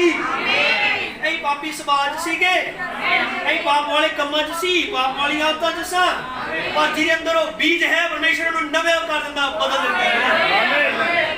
ਹਾਲੇਲੂਇਆ, ਹਾਲੇਲੂਇਆ, ਆਮੀਨ। ਫਿਰ ਮੈਂ ਦਰਖਤਾਂ ਵੱਲ ਵੇਖਦਾ ਹਾਂ ਤੇ ਮੈਂ ਸੋਚਦਾ ਹਾਂ, ਪੱਤੇ ਮੈਂ ਤੈਨੂੰ ਪਿਛਲੇ ਸਾਲ ਝਾੜ ਕੇ ਹੇਠਾਂ ਡਿੱਗਦੇ ਨੂੰ ਵੇਖਿਆ ਸੀ। ਤੂੰ ਕਿੱਥੋਂ ਕਾ? ਪਤਾ ਜਦੋਂ ਪੱਤ ਝੜ ਆਉਂਦੀ, ਸਾਰਾ ਹੀ ਬੂਟਾ ਨੰਗਾ ਹੋ ਜਾਂਦਾ। ਉਹ ਜਿੱਦਾਂ ਹੁਣ ਕਦੇ ਕੁਝ ਨਹੀਂ ਲੱਭਣਾ ਇੱਥੇ। ਇਦਾਂ ਦੀ ਉਹਦੀ ਹਾਲਤ ਹੋਈ, ਕੱਲਾ ਕੱਲਾ ਪੱਤਾ ਰੁੱਖ ਤੋਂ ਡਿੱਗ ਜਾਂਦਾ ਹੁੰਦਾ ਨਾ। ਆਮੀਨ, ਹਾਲੇਲੂਇਆ, ਹਾਲੇਲੂਇਆ। ਕਹਿ ਰਿਹਾ ਮੈਂ ਪੱਤੇ ਨੂੰ ਪੁੱਛਦਾ, ਮੈਂ ਤੈਨੂੰ ਝੜਦੇ ਡਿੱਗਦੇ ਦੇਖਿਆ ਸੀ ਅਤੇ ਤੂੰ ਫੇਰ ਦੁਬਾਰਾ ਉੱਥੇ ਕਿਵੇਂ ਵਾਪਸ ਆ ਗਿਆ? ਤੂੰ ਕਿੱਥੋਂ ਇੱਥੇ ਆਇਆ ਹੈ? ਤੈਨੂੰ ਇੱਥੇ ਕੌਣ ਲੈ ਕੇ ਆਇਆ? ਦੇਖੋ, ਇਹ ਉਹ ਅਨੰਤ ਜੀਵਨ ਸੀ ਜੋ ਸਰੀਰ ਵਿੱਚ ਕੰਮ ਕਰ ਰਿਹਾ ਸੀ। ਸਾਡੇ ਅੰਦਰ ਆਲਰੇਡੀ ਅਨੰਤ ਜੀਵਨ ਦਾ ਬੀਜ ਸੀਗਾ। ਜਿਹੜੀ ਅਨੰਤ ਜੀਵਨ ਪਰਮੇਸ਼ਰ ਖੁਦ ਆਪ ਹੈ, ਔਰ ਚੁਣੇ ਹੋਏ ਅੰਦਰ ਪਹਿਲੇ ਤੋਂ ਹੀ ਪਰਮੇਸ਼ਰ ਦਾ ਬੀਜ ਸੀ। ਕਿੰਨੇ ਸਮਝ ਰਹੇ ਹੈ? ਆਮੀਨ, ਹਾਲੇਲੂਇਆ, ਹਾਲੇਲੂਇਆ, ਆਮੀਨ।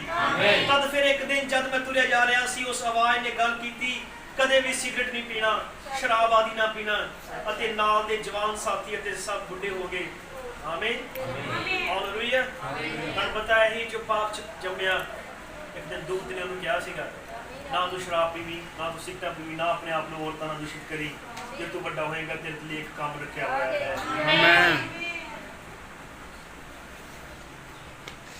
और फिर अचानक एक दिन मैं ऊपर वाल देखा ते मैं कहा, मैं चार्ल्स ਅਤੇ ਐਲਾ ਬ੍ਰਾਨਹਮ ਦਾ ਪੁੱਤਰ ਨਹੀਂ ਹਾਂ।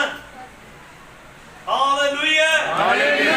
ਨਾਲ ਮਹਿਮਾ ਮਿਲੇ। ਆਮੀਨ। ਹਾਲੇਲੂਇਆ। ਜਦੋਂ ਪਰਮੇਸ਼ਰ ਦੀ ਆਵਾਜ਼ ਨੂੰ ਸੁਣਦੇ ਆ, ਫਿਰ ਇਹ ਹੱਥ ਉਠਾ ਕੇ ਕਹਿ ਸਕਦੇ ਕਿ ਹੁਣ ਮੈਂ ਆਪਣੇ ਮੰਮੀ ਡੈਡੀ ਦਾ ਬੱਚਾ ਨਹੀਂ ਹਾਂ।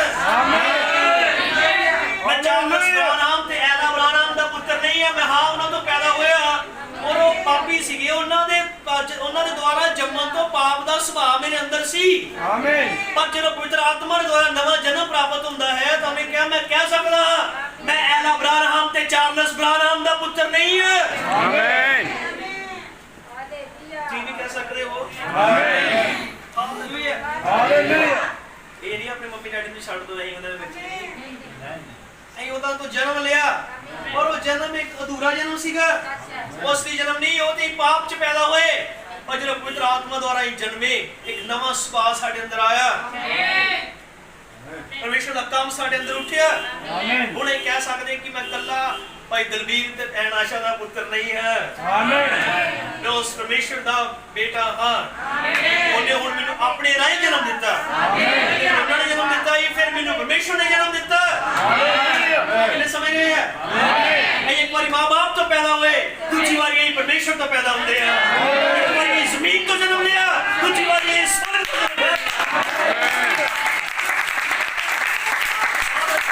आमीन जब तक ये जमीन तो जन्म ले हुए सा तब तक साडे अंदर जमीन दी गल्लां दी ख्वाहिशां सी पर जब कोई स्वर्ग तो जन्म लिया हुण साडे अंदर स्वर्ग की गल्लां जिहदे अंदर हजे तक स्वर्गी गल्लां दी ख्वाहिश पैदा नहीं हुई वो हजे भी अपने मम्मी डैडी दे जन्म तो ही बैठा है आमीन लेकिन मुबारक है वो जिहदा दोबारा जन्म होए आमीन क्योंकि जे इको मुर्गी दे बच्चे ने दो बारी जन्म हुंदे आ एक बारी वो मुर्गी दे पेट चों बाहर आंदा दूसरी बारी वो अंडे चों बाहर आंदा है जे कल्ला मुर्गी दे ढिड चों ही बाहर आया ते अंडे चों नहीं निकलिया तो दुनिया नहीं देख सकदा आमीन ऐसा ही एक मसीह तब तक मसीह नहीं देख सकता जब तक वो नवे सिरों नहीं जमे यीशु मसीह को निकोदेमुस मिलन आया निकोदेमुस बहुत तगड़ा सरदार सीगा यहूदियों दा और ने यही जानते हैं कि गुरु के परमेश्वर वालों आए हो सानू पता हालेलुया हालेलुया यीशु मसीह ने कहा जब तक मनुष्य नवे सिरों ना जमे परमेश्वर के राज को देख भी नहीं सकता आमीन क्या कि हो सकता है कि बंदा जब बूढ़ा हो गया तो दोबारा मां दी कुख च जाए ये दोबारा मां दी कुख च जाना नहीं है ये ते पवित्र आत्मा पाना है आमीन पवित्र आत्मा पाने ये की बदलदा है साडे आत्मा दे सुभाव नु आमीन फिर जब आत्मा दा सुभाव साडे अंदर हुंदा है फिर शरीर युद्ध उठदे तां सही है पर असीं उन्हां नूं जित लैंदे हां आमीन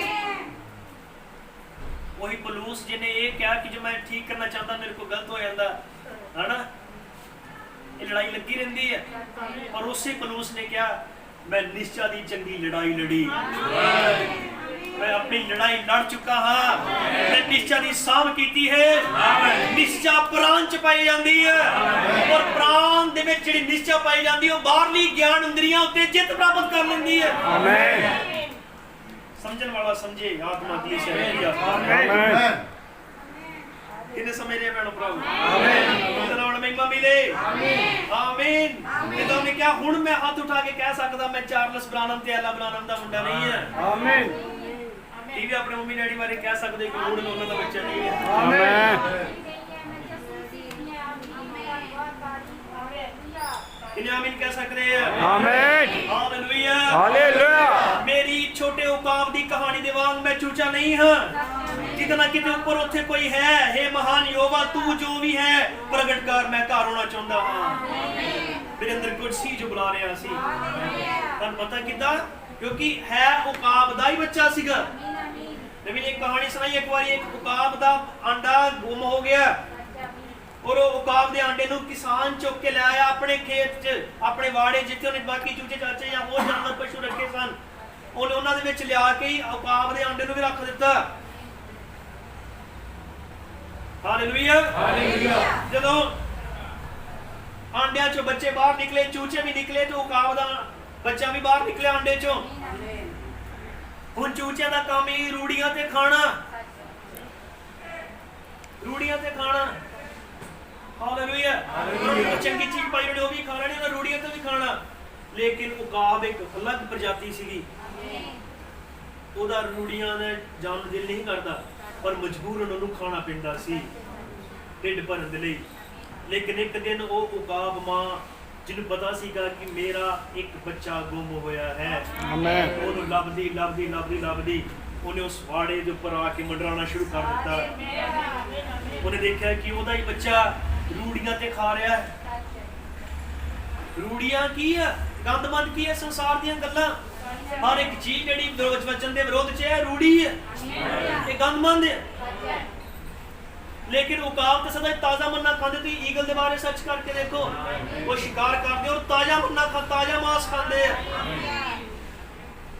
उकाब मां ने मंडराना शुरू कर दिता तो उन्हें उसनों आवाज दी। उस उकाब ने अपने बच्चे नूं उन्हें नाम लैके पुकारिया। उन्हें अपना सिर उठाया और देखा। हालेलुया, आमीन। उन्होंने नाल गल की, उन्होंने दसिया तौबा कर, यीशु मसीह के नाम च बपतिस्मा लै तां तू पवित्र आत्मा दा दान पावें। और उस उकाब बच्चे ने आमीन किया। उन्हें उसी तरह स्वीकार किया। उन्हें कहना अपने खंभा नूं हिला, उड उड। उन्हें कहा मैं उड़ना नहीं जानता। उन्हें कहा इदां ने कहा तू उड़ना नहीं जानता, तेरे अंदर तू है उकाब है, तू उड़ेगा। उन्हें अपने खंभा नूं हिलाया, सचमुच उड़ गया। उकाब मां आई अपने खंभा ते बिठा के उसनूं ले गई। हालेलुया, हालेलुया, प्रभु दा नाम महिमा मिले। ते पिछो चूचे ने रौला पाया, ओ इन्हें धर्म बदलिया, इन्हें धर्म बदलिया, इन्हें धर्म बदलिया। आना इन्हें प्यो बदलिया, इन्हें प्यो बदलिया, इन्हें प्यो बदलिया। वो सैन बन गई, ईसाई बन गया, ये हो गया। लेकिन वो उकाब दोबारा कदे वापस नहीं आया। एक बार चूचे ने छड़ दिता। हाँ ही कदे चूचे वाले नेचर च सीगे, पर ये मुड़ तो उकाब सी। और उकाबी स्वभाव चूचे वाले स्वभाव ते जेतू हो गया। किने आमीन कह सके? आमीन, हालेलुया, हालेलुया, आमीन, आमीन। खत्म नहीं कीता जे हैगा हो। प्रभु तन बरकत देवे। आमीन। जिन्हें सुन सकते हो आमीन, ताली बजा सकते प्रभु।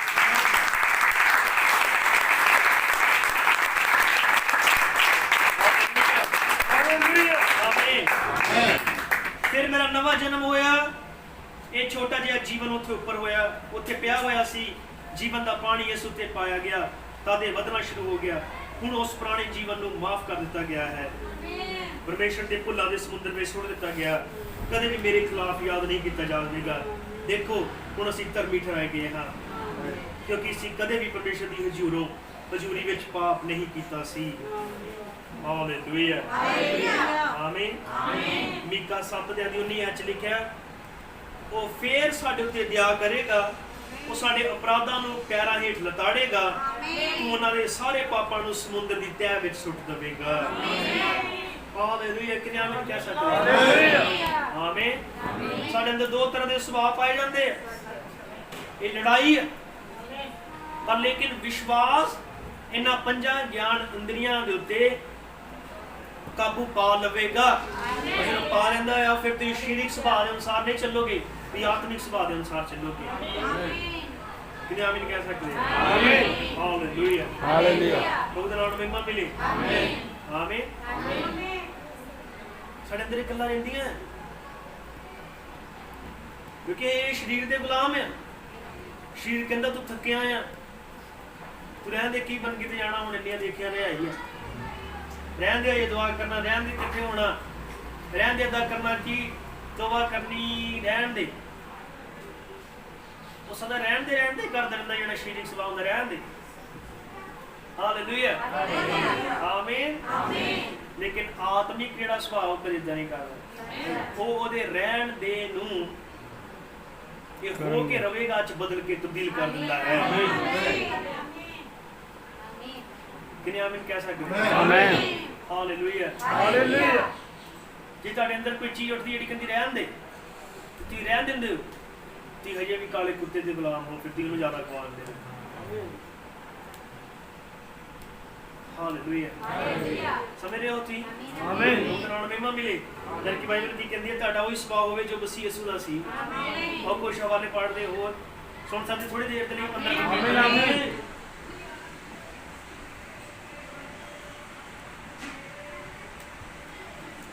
Hallelujah, hallelujah. सभी ने क्या? ਜਦੋਂ तक तुसीं पवित्र आत्मा प्राप्त नहीं कर लेंदे तुसीं बदलते नहीं हो। बाइबल भी अजिहा ही कहती है। पतरस बचाया भी गया सी ਅਤੇ पवित्र भी किया गया सी। उसनूं दुष्ट आत्मावां नूं कड्ढण लई ਅਤੇ खुशखबरी ਦਾ ਪ੍ਰਚਾਰ ਕਰਨ ਲਈ ਸ਼ਕਤੀ भी ਦਿੱਤੀ गई सी। ਯਿਸੂ ਨੇ उसनूं साफ-साफ कह ਦਿੱਤਾ ਸੀ कि ਉਹ ਬਦਲਿਆ ਹੋਇਆ नहीं है अजे भी। Hallelujah, hallelujah. ਜਦੋਂ तक कि ਉਹ पवित्र आत्मा नहीं पाਉਂਦਾ, हजे तक वो सिर्फ यीशु मसीह के नाल ही चलिया सी। इस लिए पतरस हजे भी काला सीगा, हजे भी इनकार कर दिता, लेकिन वही यीशु मसीह जिस दिन ਉਹਦੇ अंदर आ गया, उस दिन पतरस उस दिन तो लैके अपनी मरदे दम तक पतरस ने कदे भी ਉਹਦੇ वचन ਦਾ इनकार नहीं किया, बल्कि लास्ट में ਉਹਨੇ ਇਹ ਕਿਹਾ, ਉਹ ਸਿੱਧਾ ਲਟਕਾਇਆ ਗਿਆ, ਮੈਨੂੰ ਪੁੱਠਾ ਲਟਕਾਓ। लेकिन तब तक नहीं बदलिया ही जब तक पवित्र आत्मा नहीं पा लेता। ਤੁਹਾਡਾ भी सुभाव तब तक नहीं बदलना जब तक दी पवित्र आत्मा नहीं पा लेते, क्योंकि पवित्र आत्मा ही सुभाव ਨੂੰ बदलदा है। किने आमीन कह सकते हैं? प्रार्थना ने क्या होली गोस्ट ही आत्मा दे सुभाव ਨੂੰ चेंज करदा है। पवित्र आत्मा ये पतरस ने नहीं पाई, ताई तो बदलिया नहीं सीगा, ताई यीशु मसीह ने कहा जो तू बदल जाएगा तो अपने भरावां ਨੂੰ तगड़िया करी। नबी ने कहा कोई मनुख सचमुच तब्दील नहीं हुंदा ਜਦੋਂ तक कि वो ना बदले ਅਤੇ अपने आप तो ना मरे ਅਤੇ पवित्र आत्मा उस व्यक्ति ਨੂੰ अपने नियंत्रण ਵਿੱਚ ना लवे। वो जिया करना नहीं चाहते हैं, वो अपने आप को पूरा सरेंडर नहीं करना चाहते, पूरे समर्पित नहीं करना चाहते, इसलिए वो गुलाम रहते अजे भी। ਹੁਣ पवित्र आत्मा एक व्यक्ति ਵਿੱਚ ਰਹਿ ਕੇ ਮਾੜਾ ਵਿਵਹਾਰ ਅਤੇ ਦੂਸਰੇ ਵਿੱਚ ਰਹਿ ਕੇ ਚੰਗਾ ਵਿਵਹਾਰ ਨਹੀਂ ਕਰੇਗਾ। ਇਹ ਹਰੇਕ ਵਿਅਕਤੀ ਨੂੰ ਆਪਣੇ ਈਸ਼ਵਰੀ ਚਰਿੱਤਰ ਵਿੱਚ ਲਿਆਵੇਗਾ, क्योंकि ये आत्मा है जिहड़ा तुहाडी अगुवाई करदा है, ये तुहानूं अपने सुभाव दे अधीन लिआउंदा है। तुसीं उस नूं अपने सुभाव दे अधीन नहीं करदे हो, ये तुहानूं अपने सुभाव दे अधीन करदा है। अते पवित्र आत्मा तुहानूं अजिहा बनाउंदा है कि तुसीं अजिहा जीवन जीओ अते अजिहा करना पसंद करो। ਉਹ ਕਿਵੇਂ ਤੁਸੀਂ ਸੰਸਾਰ ਦੀਆਂ ਵਸਤਾਂ ਨੂੰ ਛੱਡਣਾ ਚਾਹੁੰਦੇ ਹੋ ਜਦੋਂ ਪਵਿੱਤਰ ਆਤਮਾ ਅੰਦਰ ਆ ਜਾਂਦਾ ਹੈ? ਕਿਵੇਂ ਤੁਹਾਨੂੰ ਸਾਫ਼ ਕਰਦਾ ਤੇ ਧੋਂਦਾ ਹੈ ਅਤੇ ਤੁਹਾਡੇ ਅੰਦਰ ਇੱਛਾ ਪੈਦਾ ਕਰਦਾ ਹੈ ਕਿ ਤੁਸੀਂ ਉਸ ਦੇ ਪਿੱਛੇ ਚੱਲੋ ਅਤੇ ਇਸ ਨੂੰ ਹੋਰ ਜ਼ਿਆਦਾ ਪ੍ਰਾਪਤ ਕਰਨ ਦੀ ਪਿਆਸ ਭੁੱਖ ਪੈਦਾ ਕਰਦਾ ਹੈ। ਬਸ ਤੁਹਾਡਾ ਇਸ਼ਨਾਨ ਕਰਦਾ ਹੈ, ਉਹ ਅਸਲੀਅਤ ਨੂੰ ਲਿਆਉਂਦਾ ਹੈ ਅਤੇ ਤੁਸੀਂ ਕਿਸੇ ਵਿਅਕਤੀ ਨੂੰ ਉਦੋਂ ਤੱਕ ਪਰਮੇਸ਼ਰ ਦਾ ਵਚਨ ਨਹੀਂ ਸਮਝਾ ਸਕਦੇ ਹੋ ਜਦੋਂ ਤੱਕ ਕਿ ਉਸ ਦਾ ਸੁਭਾਅ ਬਦਲ ਨਹੀਂ ਜਾਂਦਾ। ਅਤੇ ਜਦ ਉਸ ਦਾ ਸੁਭਾਅ ਉਸ ਬਦਲ ਜਾਂਦਾ ਹੈ ਕਿ ਉਹ ਪਰਮੇਸ਼ਰ ਦਾ ਪੁੱਤਰ ਹੈ ਤੇ ਫਿਰ ਪਵਿੱਤਰ ਆਤਮਾ ਉਸ ਵਿੱਚ ਆਉਂਦਾ ਹੈ। ਪਵਿੱਤਰ ਆਤਮਾ ਨੇ ਪਰਮੇਸ਼ਰ ਦਾ ਵਚਨ ਲਿਖਵਾਇਆ ਹੈ। आमीन कह सकते हैं? Hallelujah hallelujah. जब तक पवित्र आत्मा नहीं बदल नहीं सकती, बड़ा स्वभाव बदल नहीं सकता। Hallelujah hallelujah. एक व्यक्ति जो परमेश्वर की आत्मा तो पैदा होता है, वो अपने स्वभाव विच, अपने परिवर्तन विच, अपनी बनतर विच परमेश्वर का कबूतर बन जाता है। ये आखिरी कुछ गल्लां है, ध्यान नाल सुनियो। की बन जाता? कबूतर बन जाता। जी हाँ श्रीमान, ਤੁਸੀਂ ਕਬੂਤਰ ਦੀ ਆਤਮਾ ਨੂੰ ਕਾਂ ਵਿੱਚ ਪਾ ਦਿਓ, ਉਹ ਕਦੇ ਵੀ ਮ੍ਰਿਤਕ ਸਰੀਰ ਤੇ ਨਹੀਂ ਬੈਠੇਗਾ। ਕਾਂ ਮੁਰਦੇ ਸ਼ਰੀਰਾਂ ਤੇ ਬਹਿੰਦਾ ਨਾ, ਉਹ ਕਹਿ ਰਿਹਾ ਤੁਸੀਂ ਕਬੂਤਰ ਦੀ ਆਤਮਾ ਨੂੰ ਕਾਂ ਚ ਪਾ ਦਿਓ, ਫਿਰ ਕਾਂ ਨਹੀਂ ਬੈਠੇਗਾ, ਕਿਉਂਕਿ ਅੰਦਰ ਇੱਕ ਆਤਮਾ ਆ ਗਿਆ ਜਿਹਨਾਂ ਨੂੰ ਬਦਲ ਦੇਵੇਗਾ। ਕਿੰਨੇ ਸਮਝ ਰਹੇ? ਆਮੀਨ। ਜੇਕਰ ਉਹ ਗਲਤੀ ਨਾਲ ਚਲਾ ਵੀ ਗਿਆ ਤਾਂ ਉਹ ਨਿਸ਼ਚਿਤ ਤੌਰ ਤੇ ਜਲਦੀ ਨਾਲ ਉਸ ਤੋਂ ਪਰੇ ਹੋ ਜਾਂਦਾ ਹੈ, ਉਹ ਇਸ ਨੂੰ ਬਰਦਾਸ਼ਤ ਨਹੀਂ ਕਰ ਸਕੇਗਾ। ਅਤੇ ਇੱਕ ਵਿਅਕਤੀ ਜੋ ਪਰਮੇਸ਼ਰ ਦੀ ਆਤਮਾ ਤੋਂ ਪੈਦਾ ਹੋਇਆ ਹੈ ਬਰਦਾਸ਼ਤ ਨਹੀਂ ਕਰ ਸਕਦਾ। ਉਹ ਕਿਸੇ ਸਮੇਂ ਇੱਕ ਸ਼ਰਾਬਖਾਨੇ ਵਿੱਚ ਜਾ ਸਕਦਾ ਹੈ, ਪਰ ਉਹ ਉੱਥੋਂ ਜਲਦੀ ਨਾਲ ਬਾਹਰ ਆ ਜਾਏਗਾ। ਉੱਥੋਂ ਚੁੱਕ ਕੇ ਨਹੀਂ ਲੈਣਾ ਪਏਗਾ ਹੁਣ ਮੈਂ ਚੱਲ ਗਈ ਫਿਰ ਮੈਨੂੰ ਪੀਣੀ ਪਈ, ਫਿਰ ਵਿਆਹ ਹੀ ਮੈਨੂੰ ਨਚਾਤਾ ਵੀ ਮੈਂ ਨੱਚਣਾ ਹੀ ਪਿਆ, ਫਿਰ ਏਦਾਂ ਹੀ ਫਿਰ ਆ ਹੋ ਗਿਆ, ਫਿਰ ਏਦਾਂ ਹੀ ਫਿਰ ਉਹ ਹੋ ਗਿਆ। ਇਹ ਫਿਰ ਕਾਂ ਵਾਲਾ ਹੀ ਸੁਭਾਅ ਆ, ਜਿਹਨੇ ਰੂੜੀ ਤੇ ਜਾਣਾ ਹੀ ਨਾ ਵਾਪਸ। लेकिन परमेश्वर अपना आत्मा दे के सुभाव बदल देता। नबी ने कहा एक औरत उसनू निभा सकती है, उसनू पिछे मुड़न लई लै जा सकती है, पर वो फिर अपना मुंह मोड़ लवेगा, वो तो जल्दी दूर हो जाएगा। तुहानू पता है एक औरत ने यूसुफ नू भरमाउण दी कोशिश की थी, लेकिन यूसुफ उस घर तो दौड़ गया सीगा, क्योंकि ਉਹਦੇ ਅੰਦਰ ਡਵ ਦਾ ਸੁਭਾਅ ਸੀ, ਕਬੂਤਰ ਦਾ ਸੁਭਾਅ ਸੀਗਾ। Hallelujah hallelujah. ਉਹ ਇੱਕ ਕਬੂਤਰ ਹੈ। ਇਹ ਠੀਕ ਹੈ, ਤੁਸੀਂ ਇਸ ਨੂੰ ਮੂਰਖ ਨਹੀਂ ਬਣਾ ਸਕਦੇ, ਕਿਉਂਕਿ ਉਹ ਜਾਣਦਾ ਇੱਕ ਮਸੀਹ ਜਿਹੜਾ ਆ ਗਲਤੀ ਨਾਲ ਚਲਾ ਵੀ ਗਿਆ ਉਸ ਗੱਲ 'ਚ ਤਾਂ ਉੱਥੇ ਬਣਿਆ ਨਹੀਂ ਰਹੇਗਾ, ਉਹ ਵਾਪਸ ਆਏਗਾ। ਧਿਆਨ ਨਾਲ ਸੁਣੋ, ਉਹ ਉੱਥੋਂ ਵਾਪਸ ਆਏਗਾ, ਉੱਥੇ ਬਣਿਆ ਨਹੀਂ ਰਹੇਗਾ। क्योंकि यीशु मसीह ने कहा मेरियां भेडां मेरी आवाज़ को पछाणदियां, जो किसी गैर दे पीछे नहीं जाणगियां, वो शैतान दे पीछे नहीं जाणगियां, वो संसारी गल्लां दे पीछे नहीं जाणगियां। कौन? ओदियां भेडां। आमीन। Hallelujah hallelujah. ਕਿਨੇ ਯਾਦ ਹੈ ਯਿਸੂ ਮਸੀਹ ਪਰਮੇਸ਼ਰ ਦਾ ਲੀਲਾ ਸੀਗਾ। ਆਮੀਨ। ਤੁਹਾਨੂੰ ਪਤਾ ਯਿਸੂ ਮਸੀਹ ਜਦੋਂ ਬਪਤਿਸਮਾ ਲੈਣ ਦੇ ਲਈ ਆਇਆ, ਯੂਹੰਨਾ ਬਪਤਿਸਮਾ ਦੇਣ ਵਾਲਾ ਉਹਨੂੰ ਬਪਤਿਸਮਾ ਦੇਣ ਲੱਗਿਆ ਸੀਗਾ। ਆਮੀਨ। ਤਾਂ ਬਾਈਬਲ ਦੱਸਦੀ ਉੱਤੋਂ ਆਵਾਜ਼ ਆਈ, ਇਹ ਮੇਰਾ ਪਿਆਰਾ ਪੁੱਤਰ ਹੈ ਜਿਹਦੇ ਵਿੱਚ ਰਹਿ ਕੇ ਮੈਂ ਖੁਸ਼ ਹਾਂ। ਆਮੀਨ। ਔਰ ਪਵਿੱਤਰ ਆਤਮਾ ਕਬੂਤਰ ਦੇ ਨਿਆਈ ਉੱਤੇ ਉਤਰਿਆ। ਕਿਹਦੇ ਰਾਹੀਂ? ਕਬੂਤਰ। ਤੇ ਕਬੂਤਰ ਕਦੇ ਵੀ ਸੂਰ ਤੇ ਨਹੀਂ ਬਹਿੰਦਾ। ਔਰ ਯਿਸੂ ਮਸੀਹ ਨੇ ਕਿਉਂ ਬੈਠਾ? ਕਿਉਂਕਿ ਯਿਸੂ ਮਸੀਹ ਲੇਲਾ ਸੀ। ਆਮੀਨ। ਯਿਸੂ ਮਸੀਹ ਦਾ ਔਰ ਕਬੂਤਰ ਦਾ ਸੁਭਾਅ ਇੱਕੋ ਜਿਹਾ ਸੁਭਾਅ ਸੀਗਾ। ਆਮੀਨ। ਇਸੇ ਲਈ ਉਹ ਕਬੂਤਰ ਲੇਲੇ ਤੇ ਬੈਠਾ। ਅੱਜ ਇੱਥੇ ਭੈਣਾਂ ਭਰਾਵਾਂ ਦੇ ਉੱਤੇ ਪਵਿੱਤਰ ਆਤਮਾ ਕਿਉਂ ਨਹੀਂ ਉਤਰਦਾ? ਕਿਉਂਕਿ ਉਹਨਾਂ ਦੇ ਅੰਦਰ ਲੇਲੇ ਵਾਲਾ ਸੁਭਾਅ ਨਹੀਂ ਆਇਆ। ਆਮੀਨ। ਕਿਉਂਕਿ ਉਹਨਾਂ ਦੇ ਅੰਦਰ ਹਜੇ ਵੀ ਗੰਦਮੰਦ ਖਾਣ ਦੀ ਸੂਰ ਵਾਂਗੂ ਇੱਛਾ ਹੁੰਦੀ ਹੈ। ਆਮੀਨ। ਉਹਨਾਂ ਦੇ ਅੰਦਰ ਹਜੇ ਵੀ ਕਾਂ ਵਾਲਾ ਸੁਭਾਅ ਜਿਹੜਾ ਰੂੜੀਆਂ ਤੇ ਜਾਂਦਾ ਵਾਪਸ। ਆਮੀਨ। ਇਸੇ ਲਈ ਪਵਿੱਤਰ ਆਤਮਾ ਉਹਨਾਂ ਨੂੰ ਬਦਲਦਾ ਨਹੀਂ ਹੈ, ਕਿਉਂਕਿ ਉਹ ਥੱਲੇ ਲੇਲੇ ਵਾਲੇ ਸੁਭਾਅ 'ਚ ਨਹੀਂ ਹੁੰਦੇ। ਲੇਕਿਨ ਉਹ ਕਬੂਤਰ ਲੇਲੇ ਤੋਂ ਉਤਰਿਆ, ਕਿਉਂਕਿ ਦੋਵਾਂ ਦਾ ਸੁਭਾਅ ਇੱਕ ਹੁੰਦਾ ਹੈ। ਕਿੰਨੇ ਆਮੀਨ ਕਹਿ ਸਕਦੇ ਆ? ਆਮੀਨ। ਹਾਲੇਲੂਇਆ। ਕਬੂਤਰਾਂ ਨੂੰ ਮਹਿਮਾ ਮਿਲੇ। ਕਬੂਤਰ ਆਕਾਸ਼ ਦਾ ਸਭ ਤੋਂ ਨਮਰ ਹਲੀਮ ਪੰਛੀ ਤੇ ਲੇਲਾ ਧਰਤੀ ਦਾ ਸਭ ਤੋਂ ਨਮਰ ਜਾਨਵਰ। ਆਮੀਨ। ਦੋਵਾਂ ਦਾ ਸੁਭਾਅ ਇੱਕੋ ਜਿਹਾ। ਇਸ ਤੋਂ ਪਹਿਲੇ ਕਿ ਪਵਿੱਤਰ ਆਤਮਾ ਤੁਹਾਡੇ ਉੱਤੇ ਤੁਹਾਨੂੰ ਆਪਣਾ ਸੁਭਾਅ ਉਹਦੇ ਲਈ ਸਮਰਪਿਤ ਕਰਨਾ ਪਵੇਗਾ। ਆਮੀਨ। ਉਹਦੇ ਆਉਣ ਦੇ ਲਈ ਤੁਹਾਨੂੰ ਆਪਣੇ ਆਪ ਨੂੰ ਤਿਆਰ ਕਰਨਾ ਪਏਗਾ। ਆਮੀਨ। ਦੀ ਰੂੜੀਆਂ ਤੇ ਘੁੰਮਦੇ ਫਿਰ ਉਹੀ ਕੰਮ ਕਰੋ ਜਿਹੜੇ ਪੁੱਠੇ ਕੰਮ ਪਹਿਲੇ ਕਰਦੇ ਸੀ, ਔਰ ਫਿਰ ਦੇਖੋ ਪਵਿੱਤਰ ਆਤਮਾ ਤੁਹਾਡੇ ਉੱਤੇ ਏਦਾਂ ਕਦੇ ਨਹੀਂ ਹੋ ਸਕਦਾ। ਆਮੀਨ। ਭਾਈ ਜੀ ਤੁਸੀਂ ਇਹ ਕਿਉਂ ਗੱਲਾਂ ਬੋਲ ਰਹੇ ਹੋ? ਕਿਉਂਕਿ ਇਹ ਰੈਪਚਰ ਦਾ ਸਮਾਂ ਹੈ, ਕਿਉਂਕਿ ਉਠਾਏ ਜਾਣ ਦਾ ਸਮਾਂ ਹੈ। ਜੇ ਪਰਮੇਸ਼ਰ ਨੇ ਉਦੋਂ ਕਦੀ ਸੂਰ ਕਬੂਲ ਨਹੀਂ ਕੀਤੇ, ਅੱਜ ਵੀ ਨਹੀਂ ਕਰੇਗਾ। ਆਮੀਨ। ਕਿੰਨੇ ਆਮੀਨ ਕਹਿ ਸਕਦੇ ਆ? ਆਮੀਨ। ਇਹ ਕਿੰਨਾ ਸ਼ੁੱਧ ਔਰ ਪਵਿੱਤਰ ਕੰਮ ਹੈ। ਕਬੂਤਰ ਨਾਲ ਉਹਦੀ ਤੁਲਨਾ ਕੀਤੀ ਗਈ। ਨਬੀ ਨੇ ਕਿਹਾ ਉਹਦੇ ਅੰਦਰ ਇੱਕ ਡੱਬ ਜਿਹੜੀ ਘੁੱਗੀ ਹੁੰਦੀ ਹੈ, ਉਹਦੇ ਅੰਦਰ ਏਦਾਂ ਦਾ ਕੋਈ ਚੀਜ਼ ਪਾਈ ਜਾਂਦੀ ਹੈ। ਪਹਿਲੀ ਗੱਲ ਤੇ ਇਹ ਕਿ ਉਹਦੇ ਅੰਦਰ ਪਿੱਤਾ ਨਹੀਂ ਹੁੰਦਾ। ਉਹਦੇ ਅੰਦਰ ਪਿੱਤਾ ਨਹੀਂ ਹੁੰਦਾ ਤਾਂ ਕਿ ਕੁਛ ਵੀ ਬਚਾ ਲਵੇ, ਏਦਾਂ ਨਹੀਂ। ਉਹਦੇ ਅੰਦਰ ਪਿੱਤਾ ਹੀ ਨਹੀਂ ਹੁੰਦਾ। ਇਹਦਾ ਮਤਲਬ ਇਹ ਨਹੀਂ ਵੀ ਕੁਛ ਵੀ ਹਜਮ ਕਰ ਲੇਗਾ। ਉਹਦੇ ਅੰਦਰ ਇਹ ਕੁਆਲਿਟੀ ਨਹੀਂ ਹੈ। ਉਸ ਬਚਨ ਤੋਂ ਇਲਾਵਾ ਕੁਛ ਵੀ ਕਬੂਲ ਨਹੀਂ ਕਰੇਗਾ। ਇਹ ਕਬੂਤਰ ਦਾ ਸੁਭਾਅ ਹੋਇਆ। ਹਾਲੇਲੂਇਆ। ਕਿੰਨੇ ਆਮੀਨ ਕਹਿ ਸਕਦੇ ਆ? ਆਮੀਨ।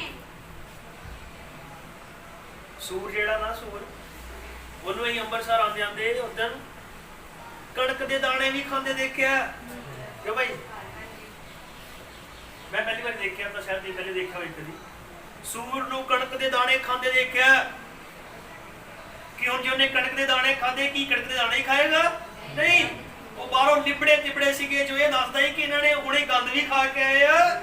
ਇਹਨਾਂ ਨੇ ਆ ਕੇ ਹੁਣ ਇਹ ਵੀ ਖਾਣਾ, ਕਣਕ ਦੇ ਦਾਣੇ ਵੀ ਖਾਣੇ, ਤੇ ਮੁੜ ਕੇ ਫਿਰ ਇਹਨਾਂ ਨੇ ਗੰਦ ਖਾਣਾ। ਲੇਕਿਨ ਇਹ ਘੁੱਗੀ ਉਹਦੀ ਗੰਦ ਨਹੀਂ ਖਵਾ ਸਕਦੀ, ਅੰਦਰ ਪਿੱਤਾ ਨਹੀਂ।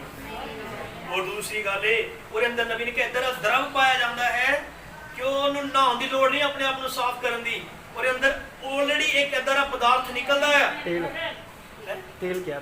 ਏਦਾਂ ਦਾ ਤੇਲ ਨਿਕਲਦਾ ਹੈ, ਦਰਵ ਨਿਕਲਦਾ ਹੈ, ਜਿਹੜਾ ਉਹਨੂੰ ਸਾਫ਼ ਕਰ ਦਿੰਦਾ ਅੰਦਰੋਂ ਵੀ ਬਾਹਰੋਂ ਵੀ।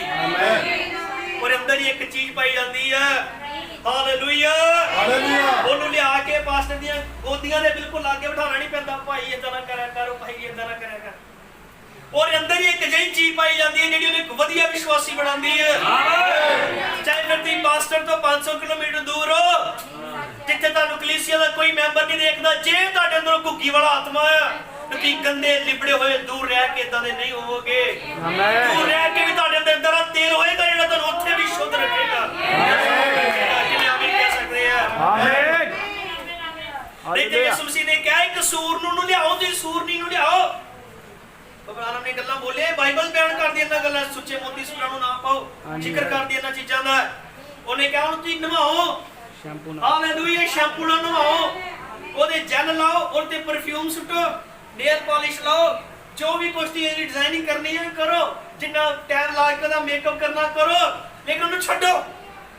दौड़ के वो फिर उसी चिक्कड़ च वापस जाएगा ये जो निकलिया सीगा हालेलुया लेकिन लेला दा कदे नहीं कर सकदा एक कुकी दे आत्मा वाला कदे तो नहीं कर सकदा जेड़े नशियां ते ओने एक बारी थुक दिता ओ दोबारा उन्हां नु चटेगा नहीं जेड़ी बुराई और गंदियां गल्लां नु नहीं छड़ दिता दोबारा उठ वापस नहीं जाएगा आमीन क्योंकि वो मसीह दी आत्मा तो जम्मिया होया विश्वासी है आमीन हुण उस पर दोबारा तुसीं कदे उन्हें रूड़ियां ते लेके नहीं आ सकदे क्योंकि हुण वो अपना स्थान पहचान चुके हैं किन्ने आमीन कह सकते हैं हुण पुराने सुभारे थल्ले नहीं जिएगा अजे भी वही लड़ाकी चुगलियां करने वाली फालतू गल्लां करने वाली हालेलुया क्योंकि पवित्र आत्मा रे सुभाव नु बदल देंदा है बबराम ने क्या लाड़ी जद भी बोलेगी वचन बोलेगी नहीं जो चुप रहेगी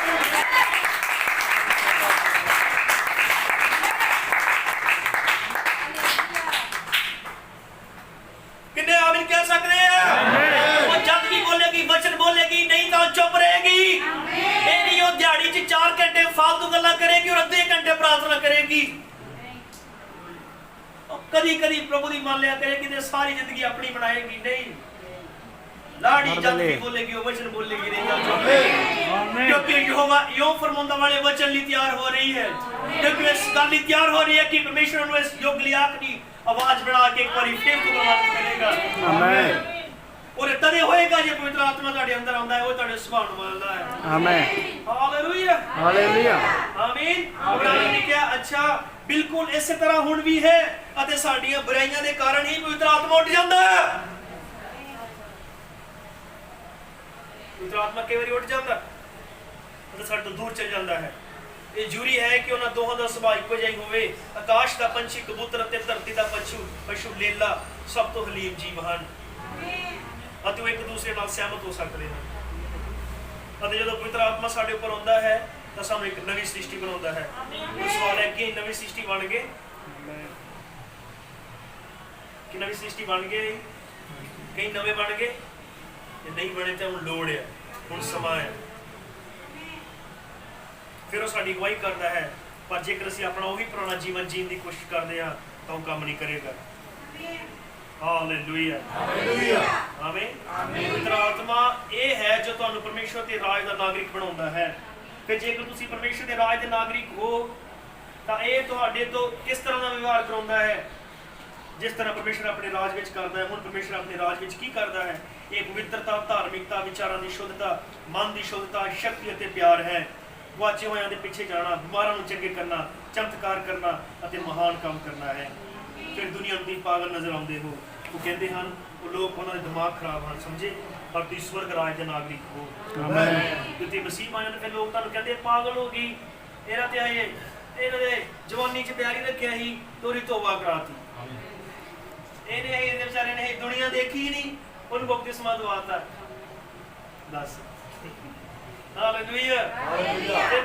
ਜਿਹੜੇ ਇਦਾਂ ਦੀਆਂ ਗੱਲਾਂ ਕਰਦੇ ਨੇ ਕਹਿੰਦੇ ਦੁਨੀਆ ਦੇ ਨਾਲ ਚਿੱਟੀ ਬਰੀ ਬਣ ਜਾਂਦੇ ਹੋ ਮੂਰਖ ਬਣ ਜਾਂਦੇ ਹੋ ਲੇਕਿਨ ਪਰਮੇਸ਼ਵਰ ਦੀ ਨਜ਼ਰ ਵਿੱਚ ਦੀ ਖਾਸ ਪ੍ਰਜਾ ਬਣ ਜਾਂਦੇ ਹੋ ਹਾਲੇਲੂਇਆ ਹਾਲੇਲੂਇਆ ਹਾਲੇਲੂਇਆ ਉਹਦੇ ਨਾਲ ਮਹਿਮਾ ਮਿਲੇ ਆਮੀਨ ਆਮੀਨ ਆਮੀਨ ਧਿਆਨ ਸੁਣੇ ਮੈਂ ਛੱਡਣਾ ਨਹੀਂ ਚਾਹੁੰਦਾ ਮੈਨੂੰ ਪਤਾ ਲੰਬਾ ਹੋ ਗਿਆ ਇਸ ਲਈ ਅਸੀਂ ਇੱਥੇ ਯਾਤਰੀ ਅਤੇ ਪਰਦੇਸੀ ਹਾਂ ਇਹ ਸਾਡੇ ਰਹਿਣ ਦਾ ਸਥਾਨ ਨਹੀਂ ਹੈ ਪਰ ਅਸੀਂ ਤਾਂ ਉਸ ਆਉਣ ਵਾਲੇ ਨਗਰ ਦੀ ਖੋਜ ਕਰ ਰਹੇ ਹਾਂ ਜਿਸ ਨੂੰ ਬਣਾਉਣ ਵਾਲਾ ਤੇ ਰਚਣ ਵਾਲਾ ਪਰਮੇਸ਼ਰ ਹੈ ਇਸ ਲਈ ਜਦ ਤੁਸੀਂ ਉੱਪਰ ਤੋਂ ਜਨਮ ਲੈਂਦੇ ਹੋ ਤਾਂ ਤੁਹਾਡੇ ਕੋਲ ਪਵਿੱਤਰ ਆਤਮਾ ਪਰਮੇਸ਼ਰ ਦੇ ਕੋਲੋਂ ਹੇਠਾਂ ਆ ਜਾਂਦਾ ਹੈ ਜੋ ਤੁਹਾਡੇ ਸੁਭਾਅ ਨੂੰ ਬਦਲ ਦਿੰਦਾ ਹੈ ਇਸ ਤੋਂ ਕੋਈ ਮਤਲਬ ਨਹੀਂ ਤੁਹਾਡੀ ਭੈਣ ਤੁਹਾਡੀ ਮਾਂ ਤੁਹਾਡੀ ਸਭ ਤੋਂ ਪਿਆਰੀ ਸਹੇਲੀ ਕਿਸ ਤਰ੍ਹਾਂ ਦੇ ਕੱਪੜੇ ਪਹਿਨ ਸਕਦੀ ਹੈ ਪਰ ਜਦੋਂ ਮਸੀਹ ਆਤਮਾ ਤੁਹਾਡੇ ਚ ਆਇਆ ਤੁਸੀਂ ਕਦੇ ਵੀ ਆਪਣੀ ਭੈਣ ਸਹੇਲੀ ਜਾਂ ਮਾਂ ਵਾਂਗੂ ਨਹੀਂ ਕਰੋਗੇ ਆਮੀਨ ਆਮੀਨ ਹਾਲੇਲੂਇਆ ਹਾਲੇਲੂਇਆ ਪ੍ਰਭੂ ਦੇ ਨਾਮ ਨੂੰ ਮਹਿਮਾ ਮਿਲੇ ਆਮੀਨ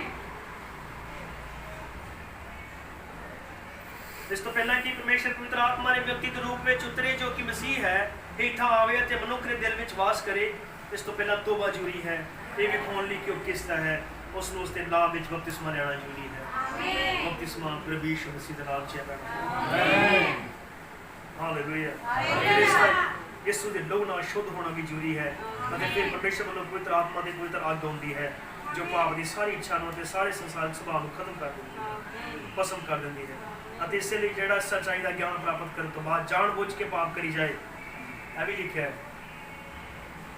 ਇਬਰਾਨੀਆਂ 10 ਅਧਿਆਇ 26 ਤੇ 27 ਵਿੱਚ ਲਿਖਿਆ ਜੇ ਅਸੀਂ ਸੱਚ ਦਾ ਗਿਆਨ ਪ੍ਰਾਪਤ ਕਰਨ ਦੇ ਬਾਅਦ ਜਾਣ ਬੁੱਝ ਕੇ ਪਾਪ ਕਰੀ ਜਾਈਏ ਤਾਂ ਪਾਪਾਂ ਦੇ ਲਈ ਫਿਰ ਕੋਈ ਬਲੀਦਾਨ ਨਹੀਂ, ਪਰ ਨਿਆਂ ਦੀ ਭਿਆਨਕ ਉਡੀਕ ਅਤੇ ਅੱਗ ਦੀ ਸੜਨ ਬਾਕੀ ਹੈ ਜਿਹੜੀ ਵਿਰੋਧੀਆਂ ਨੂੰ ਪਸੰਦ ਕਰ ਦੇਵੇਗੀ। ਉਹ ਇਹ ਨਹੀਂ ਕਹਿੰਦੇ ਭਾਈ ਜੀ ਤੁਸੀਂ ਕਿਹਾ ਤੇ ਹੈ ਇਹ ਕਾਲੇ ਕੁੱਤਾ ਵਿੱਚ ਹੀ ਹੁੰਦਾ, ਤੇ ਫਿਰ ਕਾਲੇ ਕੁੱਤੇ ਦਾ ਫਿਰ ਤੁਹਾਨੂੰ ਪਤਾ ਹੀ ਹੋਰ ਪੈ ਹੀ ਜਾਂਦਾ। ਬਾਈ ਵਿੱਚ ਲਿਖਿਆ ਜਿਹੜਾ ਜਾਣ ਬੁੱਝ ਕੇ ਪਾਪ ਕਰਦਾ ਉਹਦੀ ਕੋਈ ਫਿਰ ਮਾਫੀ ਨਹੀਂ ਹੈ। ਜੇ ਤੁਸੀਂ ਜਾਣ ਬੁੱਝ ਕੇ ਕੀਤਾ ਫਿਰ ਤੁਹਾਨੂੰ ਭੁਗਤਣਾ ਪੈਣਾ। ਸੱਚ ਦੱਸ ਰਿਹਾ ਕਿਉਂਕਿ ਬਾਈਬਲ ਚ ਲਿਖਿਆ ਤੁਸੀਂ ਯੋਗਤਾ ਦੇ ਨਾਲ ਪ੍ਰਭੂ ਖੋਜ ਲੈਂਦੇ ਆਪਣੇ ਆਪ ਨੂੰ ਜਾਂਚ ਔਰ ਪਰਖੇ ਬਿਨਾ। ਇਸ ਲਈ ਤੁਹਾਡੇ ਵਿੱਚ ਕਈ ਰੋਗੀ, ਕਈ ਨਿਤਾਣੇ ਤੇ ਕਈ ਸੌਂਗੇ। ਚਿੱਟਾ ਕੁੱਤੇ ਨੂੰ ਜ਼ਿਆਦਾ ਖਵਾਓ, ਕਾਲੇ ਕੁੱਤੇ ਨੂੰ ਤਪ ਲਵੇਗਾ। ਕਿੰਨੇ ਆਮੀਨ ਕਹਿ ਸਕਦੇ ਹਾਂ? ਮਸੀਹ ਦੇ ਸੁਭਾਅ ਨੂੰ ਜਿਓ, ਉਸ ਸੰਸਾਰਿਕ ਸੁਭਾਅ ਨੂੰ ਖਤਮ ਕਰ ਦੇਵੇਗਾ। ਕਿੰਨੇ ਚਾਹੁੰਦੇ ਆ ਕਿ ਦਿਲ ਤੋਂ ਬਰਬਰਾਨਾ ਵਾਂਗੂ ਹੱਥ ਉਠਾ ਕੇ ਕਹਿ ਸਕੇ ਮੈਂ ਆਪਣੇ ਮੰਮੀ ਡੈਡੀ ਦਾ ਨਾਮ ਲੈ ਕੇ ਮੈਂ ਭਾਈ ਦਲਬੀਰ ਔਰ ਭੈਣ ਆਸ਼ਾ ਦਾ ਬੇਟਾ ਨਹੀਂ ਹੈ, ਮੈਂ ਪਰਮੇਸ਼ਰ ਤੋਂ ਜਨਮ ਲਿਆ ਹੈ। ਆਮੀਨ। ਕੀ ਵੀ ਆਪਣੇ ਆਪ ਕਹਿ ਸਕਦੇ ਮੇਰਾ ਨਾਮ ਨਾ ਲਿਖੋ। ਹਾਲੇਲੂਇਆ। ਆਮੀਨ। ਆਮੀਨ। ਆਮੀਨ। ਕਿਉਂਕਿ ਜਦੋਂ ਮਾਂ-ਬਾਪ ਤੋਂ ਪੈਦਾ ਹੋਏ ਤਾਂ ਨਹੀਂ ਉਹਨਾਂ ਦੇ, ਪਰ ਜਦੋਂ ਪਰਮੇਸ਼ਰ ਤੋਂ ਪੈਦਾ ਹੋਏ ਫਿਰ ਇਹ ਪਰਮੇਸ਼ਰ ਦੇ ਹਨ।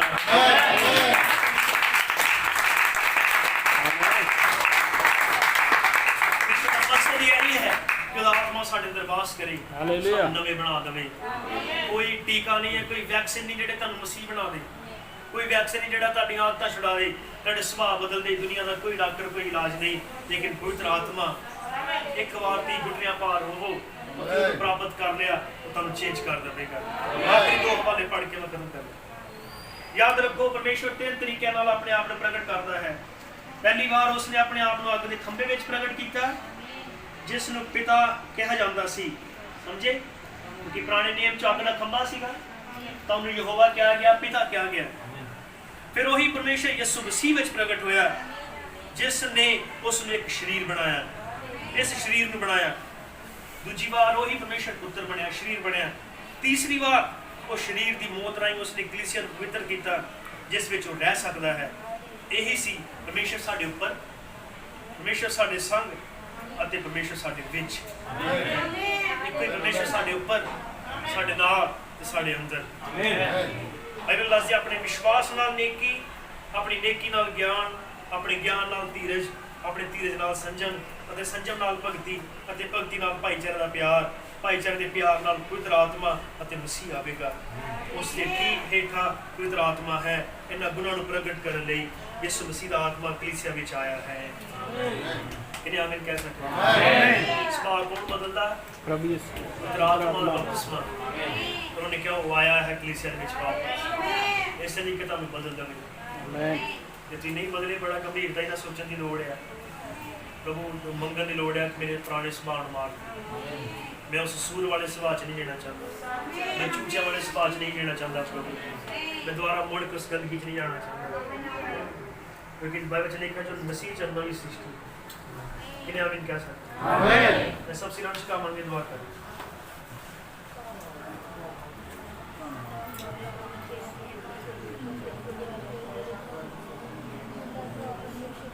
मैं संदेश की दुआ करना चाहता हूँ बाकी समा के भाई बड़ा महान खुदावन खुदा प्रभु यीशु मसीह स्वर्गीय पिता तेरा धन्यवाद करते हैं जिस समय के लिए भावे गल्लां प्रभु यीशु मसीह मैं कमजोर होने नाल उस तरह नहीं रख पाया हुआ, पर फिर भी मैं भरोसा करना तेरे बच्चे ਨੂੰ जरूर आशीष मिली होगी। ਤੇ ਮੇਰੀ ਦੁਆ ਹੈ ਪ੍ਰਭੂ ਯੀਸ਼ु ਮਸੀਹ ਉਹ ਸੱਚਮੁੱਚ ਪਵਿੱਤਰ ਆਤਮਾ ਦੇ ਬਪਤਿਸਮੇ ਨੂੰ ਆਪਣੇ ਅੰਦਰ ਆਉਣ ਦੇਣ ਪ੍ਰਭੂ, ਔਰ ਤੇਰੇ ਸੁਭਾਅ ਨੂੰ ਪਾਉਣ। ਤੇਰਾ ਵਚਨ ਦੱਸਦਾ ਈਸ਼ਵਰੀ ਸੁਭਾਅ ਦੇ ਸਾਂਝੀ ਹੋ ਜਾਓ। ਸੰਸਾਰਿਕ ਸੁਭਾਅ ਨਹੀਂ ਉਹ ਜੋ ਸਾਨੂੰ ਮਾਂ ਬਾਪ ਤੋਂ ਮਿਲਿਆ, ਲੇਕਿਨ ਰੱਬੀ ਸੁਭਾਅ ਜੋ ਸਾਨੂੰ ਪਵਿੱਤਰ ਆਤਮਾ ਦੇ ਬਪਤਿਸਮੇ ਤੋਂ ਮਿਲਦਾ। ਹਰ ਇੱਕ ਜਿਹੜਾ ਪੁਰਾਣੇ ਸੁਭਾਅ ਦਾ ਗੁਲਾਮ ਹੈ ਉਹਨੂੰ ਆਜ਼ਾਦ ਕਰ ਦੇ। ਅੱਜ ਦਾ ਦਿਨ ਪ੍ਰਭੂ ਬਹੁਤ ਗੰਭੀਰਤਾ ਨਾਲ ਨਵੇਂ ਸੁਭਾਅ 'ਚ ਵਧੇ। ਕਿਉਂਕਿ ਪ੍ਰਭੂ ਹੁਣ ਉਹ ਵੇਲਾ ਨਹੀਂ ਹੈ ਕਿ ਅਸੀਂ ਆਪਣੇ ਪੁਰਾਣੀ ਜ਼ਿੰਦਗੀ 'ਚ ਜੀਏ। ਇਹ ਤਾਂ ਉੱਡ ਜਾਣ ਦਾ ਸਮਾਂ ਹੈ, ਇਹ ਤੇ ਉਕਾਬ ਦੀ ਫਲਾਈਟ ਦਾ ਟਾਈਮ ਹੈ। ਬਹੁਤ ਵੱਡਾ ਹੈ। ਸਭ ਸੁਣਨ ਵਾਲਿਆਂ ਨੂੰ ਆਸ਼ੀਸ਼ ਦੇ ਜਿਹਨਾਂ ਨੇ ਤੀਰ ਚਲਾ ਕੇ ਆਪਣੇ ਘਰਾਂ 'ਚ ਸੁਣਿਆ, ਉਹਨਾਂ ਨੂੰ ਸਭ ਨਾਲ ਬਰਕਤ ਦੇ। ਪ੍ਰਭੂ ਯੀਸ਼ੂ ਮਸੀਹ ਦੇ ਨਾਮ 'ਚ। ਆਮੀਨ।